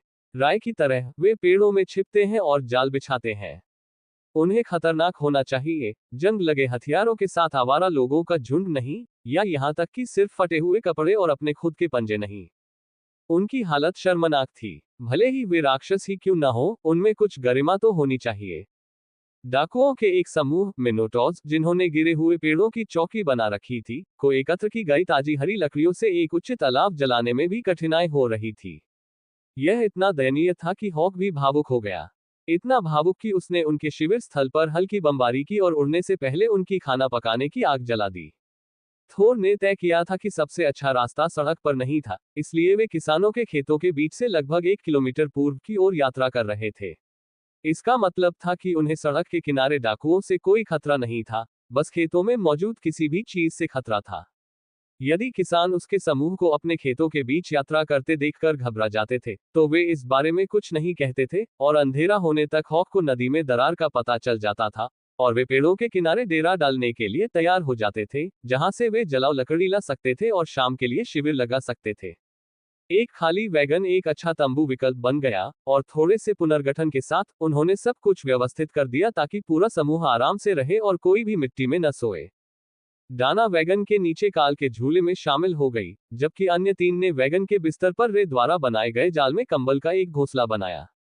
यह देखने में माल सुरक्षित करने वाले जाल या मछली पकड़ने वाले जाल जैसा था, लेकिन यह उसी लचीले रेशम से बना था जिसका उपयोग राय झूला बनाने के लिए करते थे। ब्लडबैथ स्पाइडर ने आज थोर के साथ बाहर जाने का फैसला किया था ताकि वह उचित निगरानी रख सके। इस बात की शून्य से भी कम संभावना थी कि रात में कोई उन्हें ढूंढने आएगा, भले ही काल ने वैगन और पेड़ों को छोटे कैंपफायर के विपरीत दिशा में रखा हो। इसका मतलब यह था कि एक मौका था, चाहे वह कितना ही कम क्यों न हो, कि उसे आज रात शिकार करने का मौका मिल सकता था। हॉक सो रहा था, पूरे दिन खोजबीन करने के बाद आराम कर रहा था, लेकिन वह जाने के लिए तैयार थी और चाहती थी कि कोई उसे आजमाए। उसके सपने अधूरे ही रह गए। इस इलाके में रात में कुछ भी नहीं घूमता था। घनी आबादी ने जंगली जानवरों को भगा दिया था, और ज्यादा बुद्धिमान राक्षसों के खतरे ने बाकी सभी को रात में घर पर ही रहने पर मजबूर कर दिया था। इसलिए जब काल और डाना चुपचाप अपने झूले में एक दूसरे को पकड़े हुए थे, राय को अपने कौशल पर ध्यान केंद्रित करने के लिए छोड़ दिया गया था। वास्तविक युद्ध जितना अच्छा कुछ भी नहीं था, लेकिन थोड़ा अभ्यास कोई नुकसान नहीं पहुंचाएगा। वह चाहती थी कि उसके गोलेम फिर से एक रैंक से बेहतर हो जाएं। भले ही वे अंगरक्षकों जितने होशियार न हो, लेकिन वे ज्यादा ताकतवर हो सकते हैं। राय को खुद पर गर्व था कि वह कितना नुकसान कर सकती है, और जबकि उसके गोलेम अभी भी बढ़त बनाए हुए थे, आक्रामक अनुकूलन और लेसरेट की बदौलत ये करीब आ रहा था। काल के पास अब अंगरक्षक भी थे, और रैमी के सीमित शस्त्रागार के विपरीत उसके पास उन्हें धोखा देने में मदद करने के लिए बहुत अधिक कौशल थे। सबके सो जाने के कुछ ही घंटों बाद, राय के हिसाब से आधी रात को, उनके आसपास की हवा में कुछ बदलाव हुआ। अचानक बिजली का एक उछाल आया और अचानक से पूरा इलाका राक्षसों से भर गया। यह कोई पोर्टल नहीं है, बल्कि एक राक्षस है जो विसंगति उत्पन्न करता है। हालांकि यह राय द्वारा 1 महीने में देखी गई सबसे अच्छी चीज थी, फिर भी उसने बाहर जाकर उन्हें एक नई कला स्थापना में बदलने की इच्छा को दबा लिया। इसके बजाय उसने काल को जगाकर उसे खुशखबरी सुनाई। नए राक्षस हैं। वे जो अभी अभी दिखाई दिए हैं। मैं 3 ड्रैक्स, या शायद छोटे ड्रैगन, और 1 दर्जन बड़ी, मिनोटॉर आकार की चीजें देख सकता हूं। काल को यह सही नहीं लगा। क्या वे आधी रात को अचानक प्रकट हुए? घर पर ही यह समस्या हो सकती है क्योंकि विसंगतियां टूटी हुई हैं। किताबों में कहा गया है कि अन्य जगहों पर ऐसा नहीं होता। खैर, वे यहाँ हैं। शायद आप उनसे पूछ सकते हैं। यह एक नई अवधारणा थी। अगर वे घर पर मौजूद लोगों की तरह पागल और जंगली नहीं होते, तो वे कुछ ऐसे होते जिनसे वह बात कर सकता था और देख सकता था कि क्या हो रहा है। लेकिन हवा में इस भावना के साथ, काल को संदेह था कि यह इतना आसान नहीं होगा। उसने धीरे से बाकी लोगों को जगाया, कुछ सेकंड अतिरिक्त समय देकर दाना को तब तक चूमा जब तक उसकी आंखें नहीं खुल गईं, फिर उसने चुप रहने का इशारा किया, ताकि वह जान जाए कि खतरे के लिए तैयार रहना है। समूह धीरे धीरे कैंप फायर के अंगारों के चारों ओर इकट्ठा हो गया, और दाना नींद में काल की गोद में लेट गई। कैरा ने अवसर देखकर लोट्स पर बैठ गई, तथा कुछ क्षण के लिए उसे नीचे गिरा दिया, इससे पहले कि पादरी ने स्वयं को समायोजित कर लिया। आधी रात में सबको जगाने के लिए माफी चाहती हूँ। राय ने बताया कि पूरे इलाके में एक राक्षस पैदा हो गया है। उसने हमारे आसपास कम से कम 3 ड्रेक या छोटे ड्रैगन और 1 दर्जन से ज्यादा मिनोटॉर आकार के राक्षसों को देखा है। मैं नहीं चाहती थी कि अगर वे लड़ने के लिए इकट्ठे होते हैं तो आप अनजान पकड़े जाएं। वे अभी इतने नजदीक नहीं हैं, लेकिन मैं शाम के बचे हुए समय के लिए दूसरे अंगरक्षकों को बुला रही हूं, ताकि हम थोड़ी और नींद ले सकें। लेकिन हमें अब इसे एक शत्रुतापूर्ण युद्ध क्षेत्र मानना चाहिए, न कि केवल एक शत्रुतापूर्ण राष्ट्र। काल ने शांति से समझाया। सभी ने चुपचाप सिर हिलाया, और टेसा ने अपना सिर हिलाया क्योंकि उसे एहसास हुआ कि लोट्स पहले से ही कैरा के नीचे सो रहा था। वे रात भर जमीन पर रह सकते थे, घास पर काफी गर्मी थी। साथ ही कैरा अपने सोते हुए साथी की रक्षा करेगी, इसलिए यदि शिविर पर हमला होता है, तो लोट्स को शुरुआती हमले से ज्यादा खतरा नहीं होगा। ऐसा नहीं था कि गेंद उनके डिफेंडरों को भेद कर निकल जाती, लेकिन आप कभी भी पूरी तरह तैयार नहीं हो सकते थे। यह अच्छी बात थी कि उनमें से किसी ने भी खर्राटे नहीं लिए। रात की हवा इतनी शांत थी, मानो हर छोटा जीव जमीन पर चला गया हो, कि काल हवा की सरसराहट, घास और आग की अंगारों की हल्की चटकने की आवाज सुन सकता था।